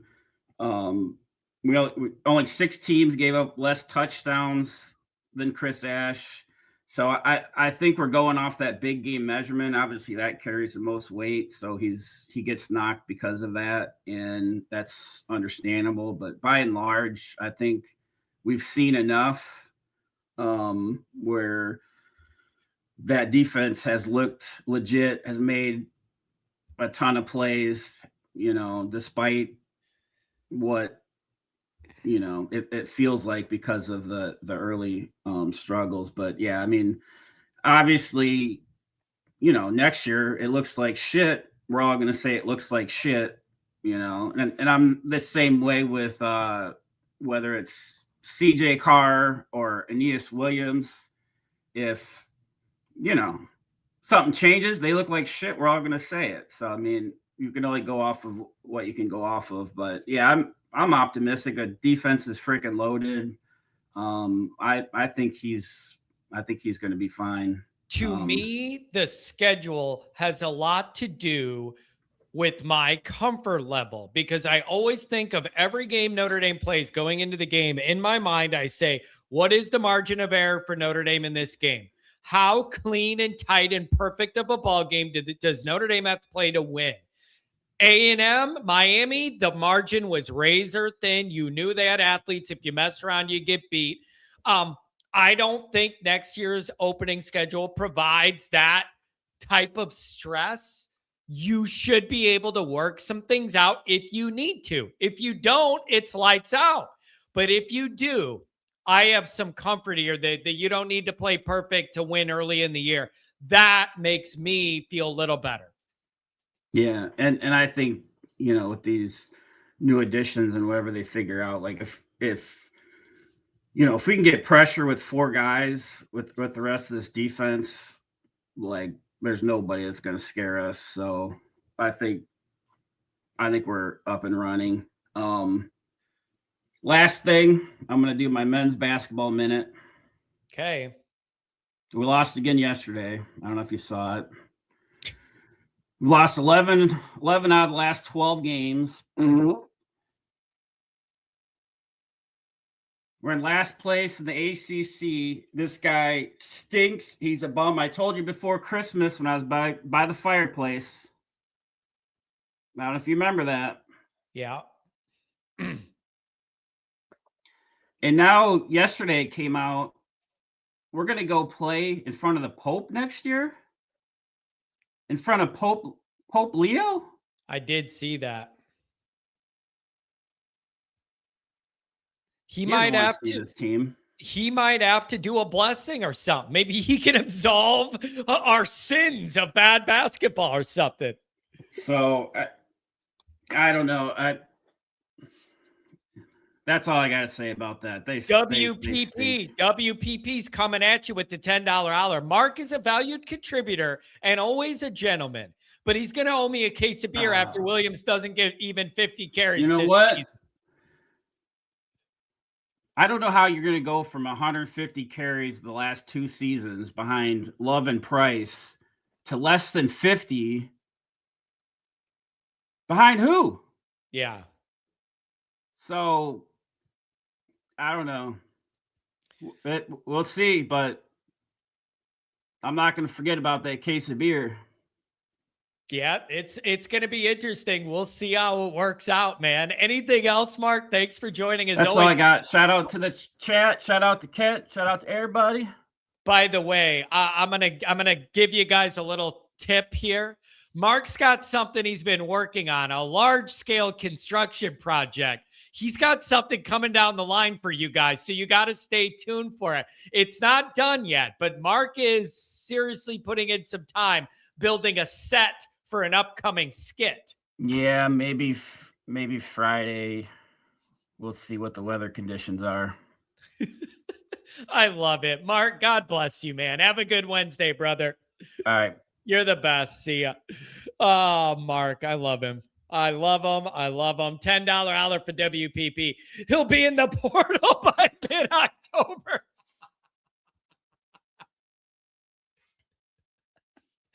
WPP, not a believer in Aeneas. Wow. Oh, that's awesome. Catfish, what's up, baby? What's going on, Johnny? Hey, I kind of agree. I'm with Mark a little bit on Aeneas, but I can see everybody's point on it. But so maybe he could just slide me a beer. I won't take. I just want to be part of a beer bet. Yeah, I won't go a case on it because I do think Aeneas has got some upside. I mean, I think people miss that he makes plays when he's in the game. So everybody can talk about he's not going to get 50 carries or this, that, and the other. The man makes plays. So you know what? Listen, one of my questions is, how do you handle the jump from the third guy to being the guy and the workload and all? It's a different kind of setup when you go from 3 to 1. Absolutely. I have questions about that. But what I will say for this guy is every single time he gets in a game, he makes a play. Whether it's Penn State in that high leverage situation or as a backup when we're blowing people, he's still making plays. Every time I see him, he makes a play. Good for you, man. I love it. And he's going to have every chance to do so. And I'll say this about him. The thing that really sticks out to me about him in particular is they felt confident enough 2 years ago when we made that playoff run. He was our third down back. So he blocks. Like, we know that boy can block because he was in on pass downs and he was catching the ball. That's a crucial part of being a starting running back that I think people miss. Just making plays, running the ball, isn't going to cut it. So he's going to be in the game when it counts. So that pass protection is going to be huge when we're wanting to throw the ball around like everybody thinks we're going to do. You can't have a running back in there missing blitz pickups and stuff. So, that's gonna factor into this. So I think he's gonna be all right. I don't agree with West Palm Pat. He's not gonna be in the portal. He didn't stay for 2 years to do that. But I don't know if he'll be Jeremiah Love either. But what I wanted to say is all this stuff on defense. I have a hard time. This is a different team with a different schedule.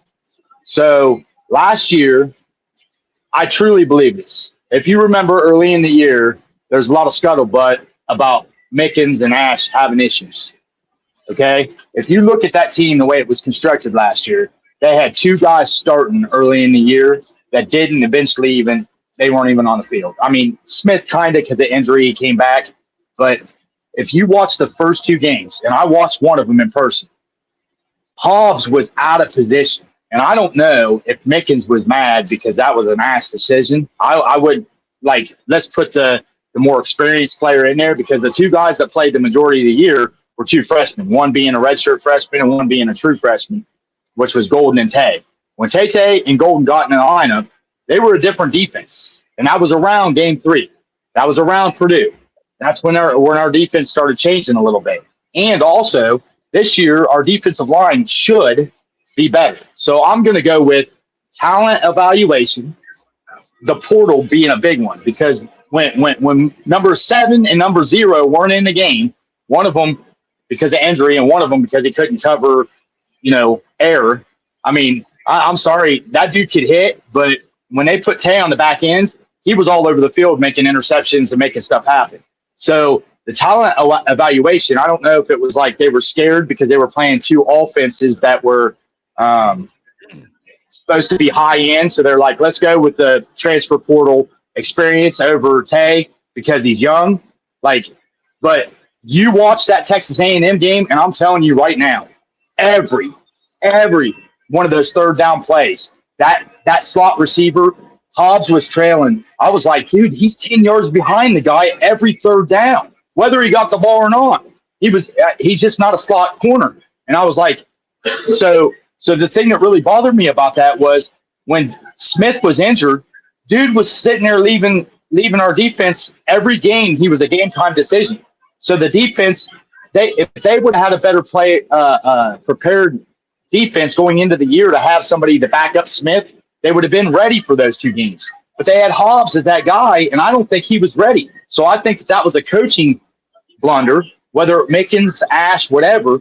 But once they got that worked out, our defense looked completely different. Now, I know that has to do with the schedule. And, the first half of Purdue struggled. But think about it from this aspect, guys. We don't have Miami and Texas A&M or Ohio State, that 3-5 schedule that Freeman has to start out.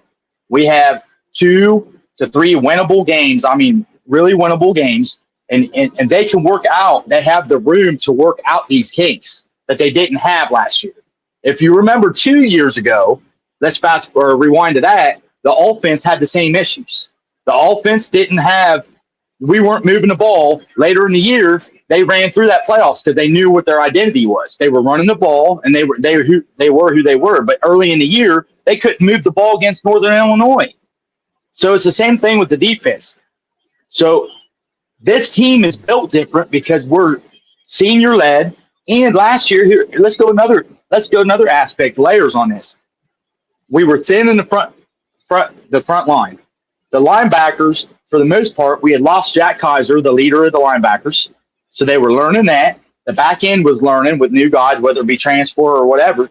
I think Ash is going to be all right. We have upgrades at different coaching positions. We have upgrades in players. I think we're going to be all right, guys. I think we're all missing the point with Ash, let it settle down. And I think Freeman had a lot to do with that. But the addition in the coaches, we have guys that are experienced. We don't have, GAs getting upgraded here. We have guys that have done this before. You look in the Super Bowl, there was 3 guys that had something to do with Notre Dame. Either they were coached or played for Notre Dame in that Super Bowl on the defensive backfield. I think we're getting a little bit cart in front of the horse, so to speak. We're getting really anxious about this, and I really think with the schedule the way it's constructed and the players returning the way that we have them, I think that we're going to be completely at a different spot. I don't know how you feel about that. I mean, what are your thoughts on that, John? I mean, do you think I'm kind of?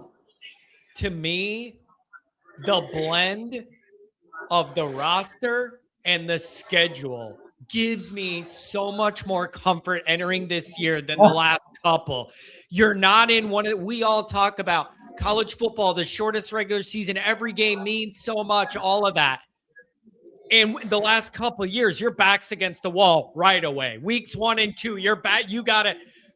This should be, I just feel so less stressed starting the year with our talent and these games.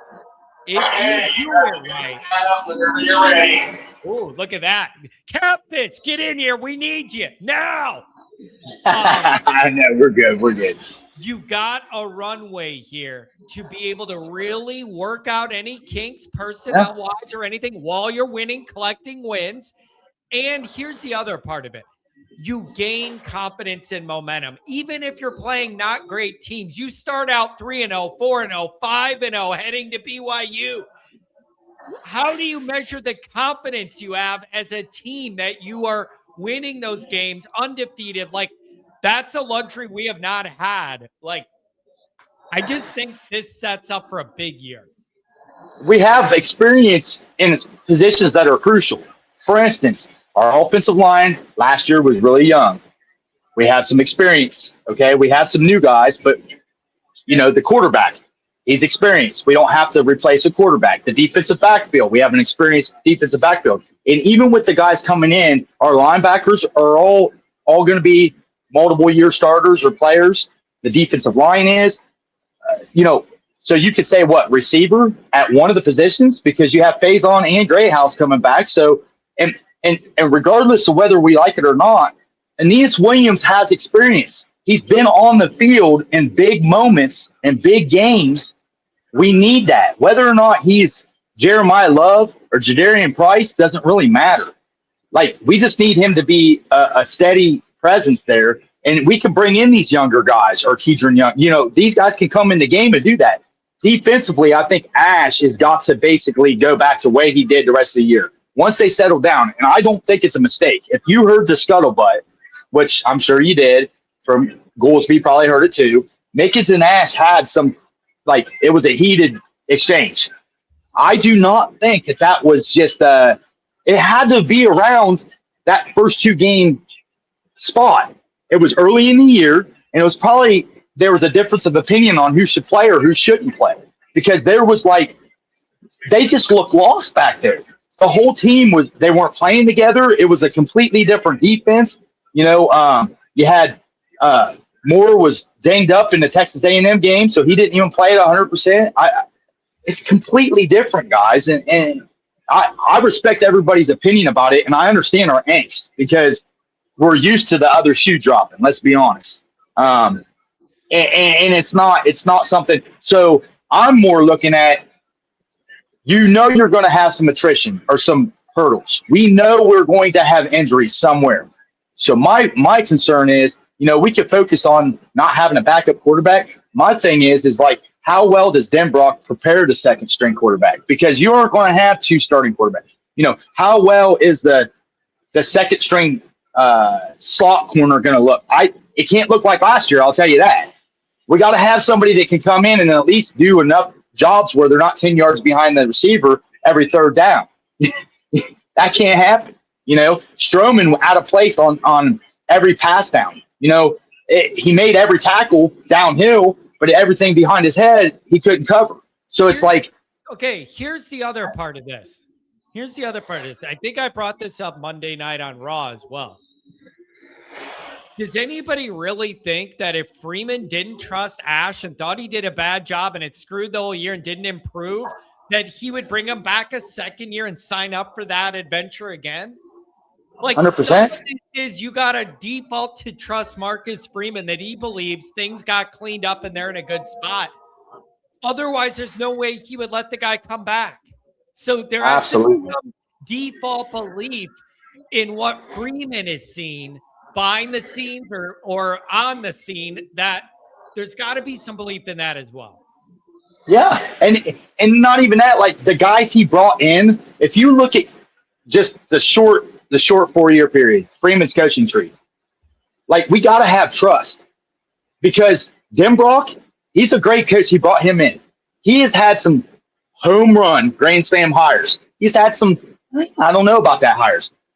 The guys he brought in, I think they were the most steady. Dude, that defensive line coach, and I'll even say that secondary coach they just brought in, if you watch the way Seattle's defensive backfield plays, that Witherspoon, he was a guy that was coached up by that guy. You know what I mean? That coach is going to coach up players. So therefore, we have now. I can understand people's angst about recruiting. That's a couple years down the road. Let's have that argument then. Let's say, oh well, he's not doing his job recruiting. This team right here this year has the talent, the players. The guy knows how to coach. That's one thing we know. Now, he doesn't have to recruit for this year. He has to recruit for next year. So we can have that argument next year. Let's talk about this coaching staff for this year.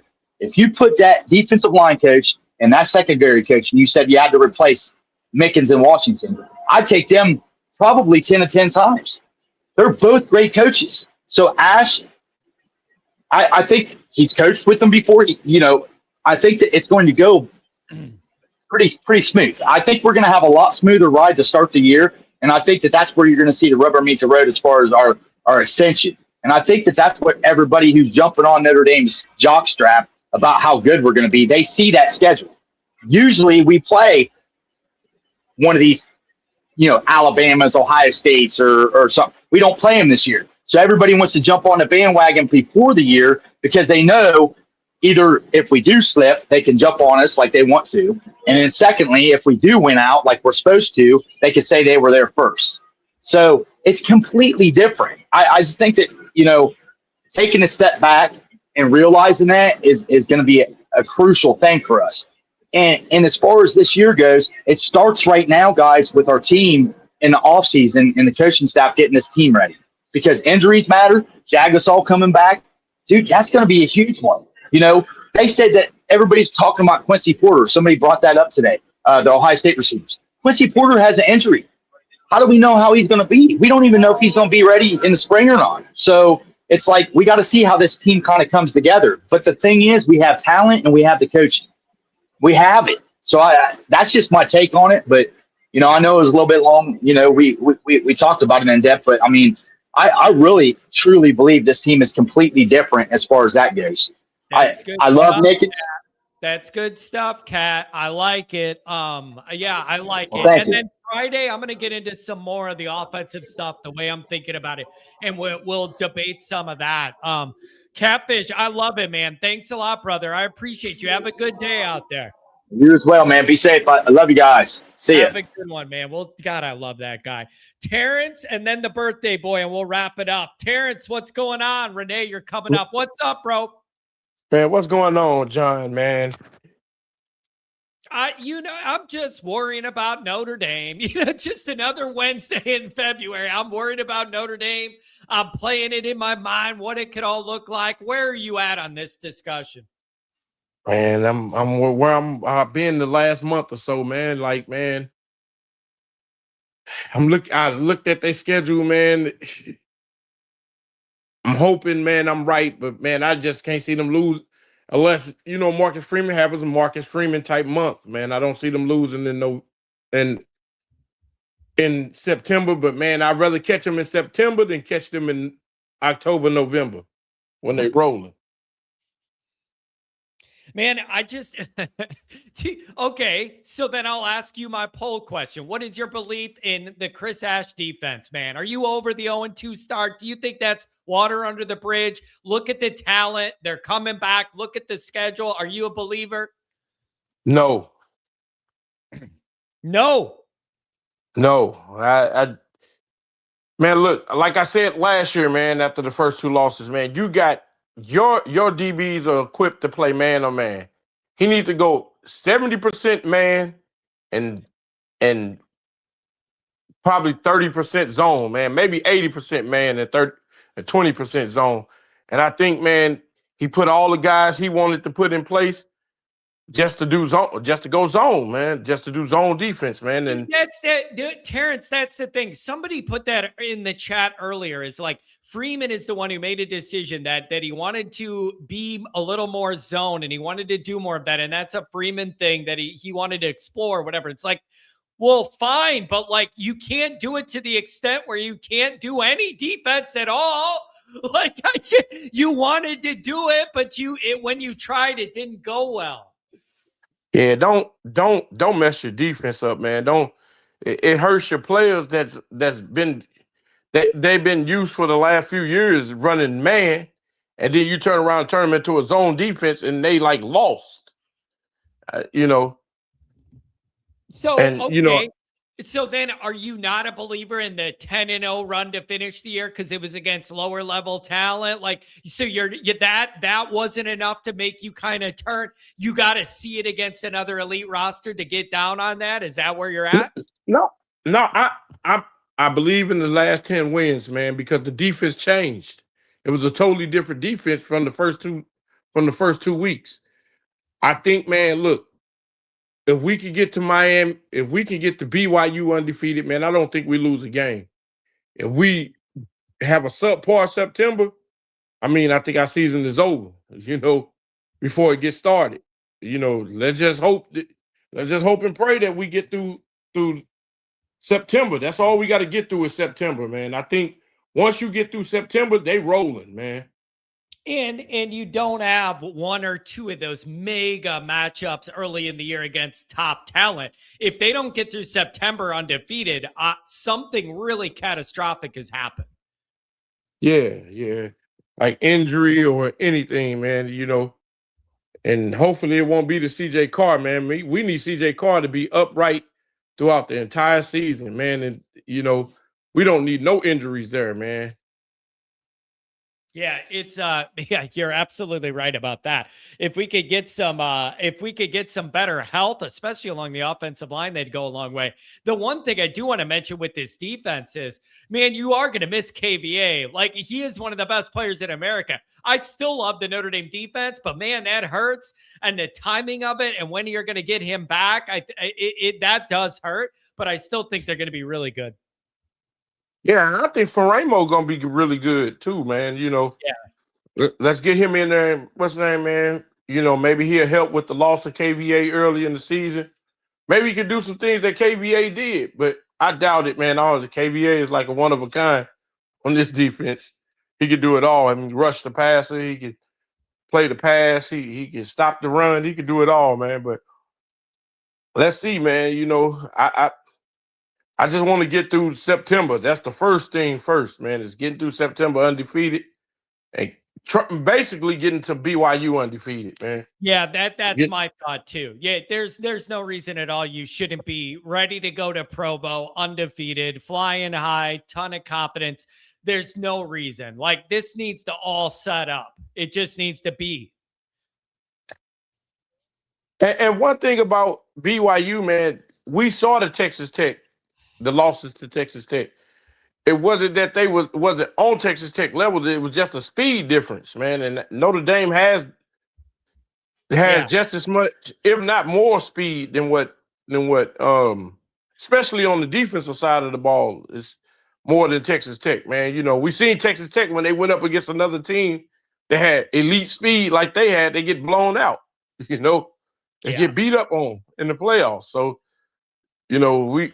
Notre Dame, man, fans, and they keep talking about the weak schedule, man. And I'm like, okay, yeah, the schedule is weak, but if Notre Dame had number 1 through 25 on their schedule, they claimed that the people at ESPN or anywhere else have claimed that the schedule is weak, especially if they beat one of those teams. They ain't the same team they was the last 4 years. Terrence, let me ask you this. How do you feel about the defensive hires? You have new assistants now at all 3 levels of the defense. What is your comfort level with those hires? Man, it's just a wait and see approach. Yeah. Look, the linebacker coach, I like that hire. I like that hire better than what I like Buller. I mean, he might not recruit on Buller's level, but we'll see, man. We'll see how he recruit. I mean, anybody should be able to recruit at Notre Dame. Just the history of Notre Dame should be able to bring kids in. Yeah. I mean, maybe. Yeah, it's man, this is just it just feels like 26 is teed up for Notre Dame to make a really good run. The schedule's favorable. You like what you have coming back. Like this needs to be one of those years where things go according to the plan and you make a run. It's all lining up for it. And if it doesn't happen, something's gone horribly wrong. Man, this is my first off season that I'm like, man, I don't know. It's either set up, knock on wood, is either set up to be a really great season. Oh, Terrence, I've thought of that too, man. Is this the typical Notre Dame setup where it looks like everything's ready to go? You get totally bought in and you get totally burned in the most Notre Dame-iest painful ass way possible. I've thought of that too.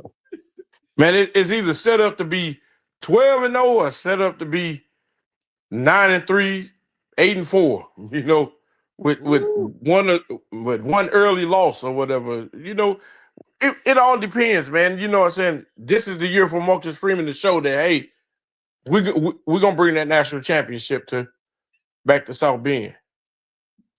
That's we definitely need that. Now's the time, man. Now's the time. This has got to be that year, that window, the talent, the schedule, it all lines up. Terrence, anything else on your mind, buddy? Man, last note, man. It just seemed like Pete is like he not doing what Jack Schwarber did with Freeman. He looked like he said, "Man, look, this is all you this year. It's all you. Let's go win the national championship. Let's show them why we should have been in the playoffs last year." I like it, man. I like it a lot. And I told you again, you have an open invitation to any of the tailgates if you ever make it up this way, bro. Yeah. I'm planning on coming to. I'm planning on coming to the spring game. And what's your other tailgate? It's probably looking like it'll be Rice early in the year, lower level home game in good weather September, and then it's probably going to be Miami for the second one. Yeah, I'm hoping that it be below 0. Yeah, no kidding. Miami. Usually I beg for good weather on the tailgates. I would like some cold, crappy weather for that one in early November. I will deal with a little less fun at the tailgate to make it a pain for Miami. I'm with you. All right, man, John, man. And hey, I do my weekly call next week, man. I'll talk to you next week. Oh, fantastic. Have a good rest of the week, buddy. Thanks for calling. How much time you got, buddy? Renee, happy birthday. Hey, John. Oh, God, what the hell? Why is it that way? Oh, there we go. Hey, John, sorry. Hey, happy birthday, bro. Hey, man, that's really the only reason why I wanted to call, man, and tell you guys all thank you, man, beyond the birthday shout-outs, man, from Sly to Kevin to Pat to Liam to you to your mom and dad, the Neps, and everybody else that I've had a chance to meet. You know what, bro? The one thing about it, it's not about my birthday. Like, I don't make a big deal about my birthday, bro. I really don't. I'm not one of them, but it's the first time in 2 years, man, I've been sober for my birthday, dog. And the community was a big part of it, man. Getting back to South Bend, sharing and getting to know a lot of you dudes, man. That to me is important, man, more than anything. This community, what I texted you yesterday, is really important. So whoever can make it, man, I'm hoping that they can make it. You guys all made some great points, man. As far as Ash, look, brother, last year's team was last year's team. They're gone. I think before then, like we've said over and over, we didn't take it to. And Andrew Gilmore said it best, even though me and him have disagreed on some things. When you replace Watts, Riley, Mills, Cross, Kaiser, Benjamin Morrison, dude, you're replacing basically a whole defense, right? And the only thing I have to, because I had to think on a coach's perspective as well sometimes on those two games, and I don't really, about last year, the Miami game. Let's not forget that the defense was on the field 70% of the time. Like, bro, like. Good point to bring up. That's a fair point to bring up. By the way, Renee, your backdrop looks hilarious. Because it's at the angle you had it. It looked like you were either by a pile of dirt or really far away from a huge mountain. At the angle, I'm like, is he by a pile of dirt or at the bottom of a huge mountain range? Yeah, bro, I'm around beautiful red sand cliffs. Dude, look at you building America, lifting them cinder blocks, baby. Right? Yeah, brother. So that's one point that I wanted to kind of say and why I did. Okay, here's the thing. I don't like to really dish on the players unless they're actual douchebags. Here's some points. Like, cause me, I was like, okay, against Miami, against Sting. My big thing is like I've said, the golden boy and his decisions, and then him giving the RPO options. That's when, and hey man, Miami, Texas A&M, USC, Boston College, those are our rivalry games, man. Those are our four games. I don't care that his numbers are close to Mendoza's. Mendoza played 3 junior high teams and a bottom barrel Big Ten. Okay, but against the 4 teams that are our rivals, he needs to show up, and he didn't show up the way he did against those other teams. Now, with respect to him and our defense ascending throughout the year and Ash ascending, if I'm throwing these blocks at 44 years old today like this, okay, like the way I do, and this is just me going on a slow level. These weigh about 40 to 35 pounds apiece.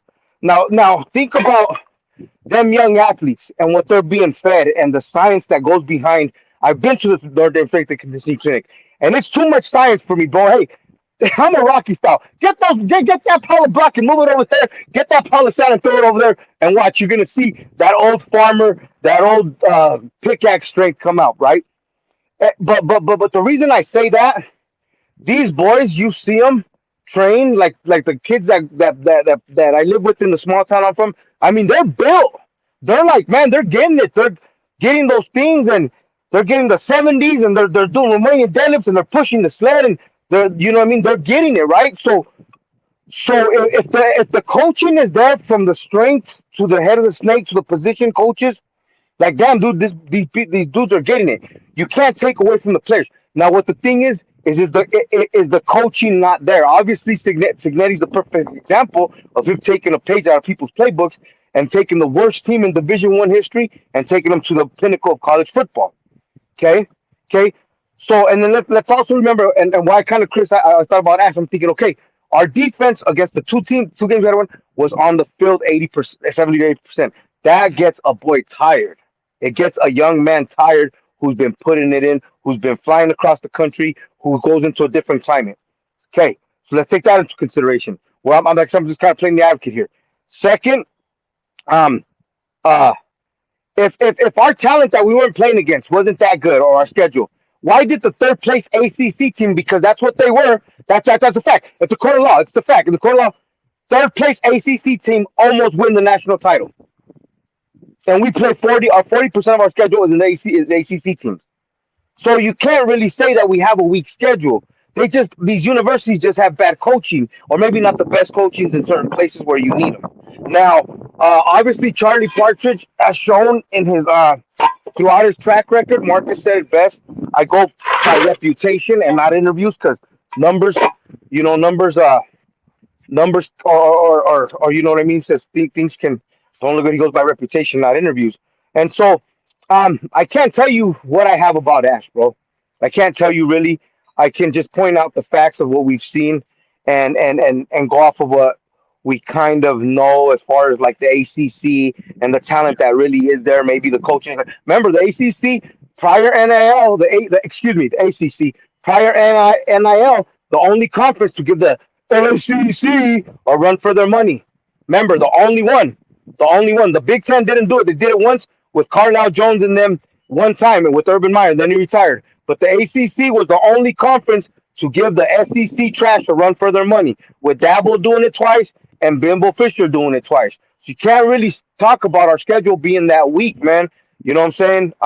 I just think maybe sometimes they don't got the best coach somewhere. Now, Ash, I think, did what he needed to do, put his stuff to the side, and we ascended. Going into this year, I hope it's the same. I hope they can just run off that momentum. And like Pat said, like Catfish said, like everybody else said, I'm going to reiterate it. Nobody has. Put them in positions that they're in.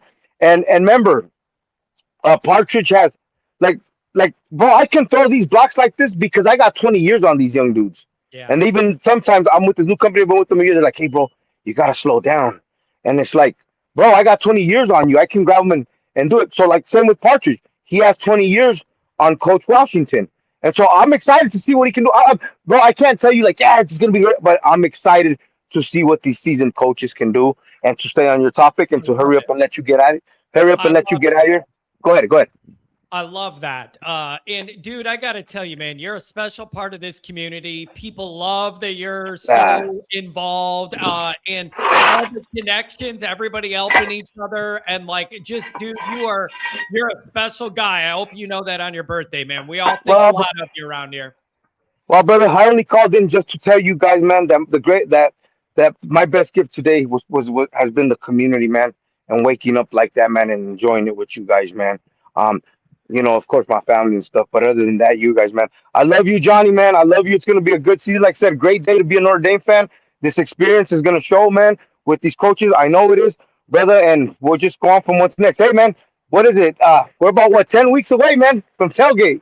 Can't wait to see you guys, bro. We'll love see you, buddy. Man. Hey, be safe out there, man. Enjoy your birthday, man. We love you. Thanks a lot. Oh, what a good guy. God, I love that dude.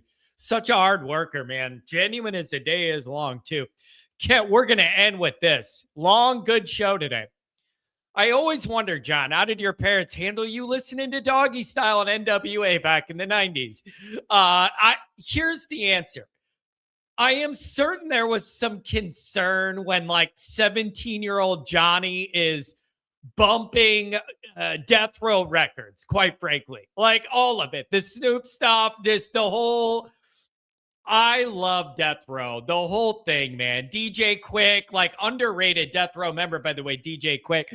But like all of that Death Row whole thing with Suge and like just that whole West Coast G-Funk, the whole thing. Nate and Snoop and Tupac and Corrupt and Daz, the whole group, the whole thing. I love all of it. Still to this day, I bump that music, literally. And it's didn't Doggy Style come out in 93 and then like I got older. Here's the deal, man. Yeah, I was bumping that and I think there was some concern of like what has gone wrong. Like if my mom saw the Doggy Style album cover, I'm sure she would be like, "What?" Here's what I throw back on them, Kat. They're from a different generation. You want to give me a hard time for liking Snoop Dogg and all that stuff. Then I go back to my parents and go, one of your favorite bands is the Doobie Brothers from the 70s. So where do you get off judging me for this Snoop stuff and that West Coast stuff? You guys were traveling around seeing the Doobie Brothers in 1978. So it's like, okay, so you're going to give me a hard time, but you guys were going around the country watching the Doobie Brothers in the 70s, and you're going to give me a hard time? So that's what I always did. But I got to say this, that dude, Snoop's borderline white now. He's got old white money now. So like Snoop it's so different what Snoop was to what he is now. He is white corporate America now. They like smart business. Dr. Dre too. Snoop, Dr. Dre, 50 Cent are probably the guys that did it all the best. Made all that money and did all that stuff. Now they're in corporate America, sold their brands, sitting on all that cash. Dre with Beats and all that, 50 with the vitamin water, all this stuff. Snoop is on every show and commercial. Good for those guys. They made their money, had that rough life, and now they don't have to do it. You know who's another one? Eminem. Eminem doesn't have to do nothing anymore. Like, if you ever think about some of these guys, yeah, exactly, Ken. Eminem too. So congratulations to those guys. But I'm telling you guys, I have this weird part of my brain. I can get in this mode where it is straight up West Coast death row, like straight up the whole thing. I could still do it. The Doggy Style album is one of my favorite albums of all time. It ain't no fun if the homies can't have none. All right, I'm out of here. I'm done singing it. I love you guys. Take care.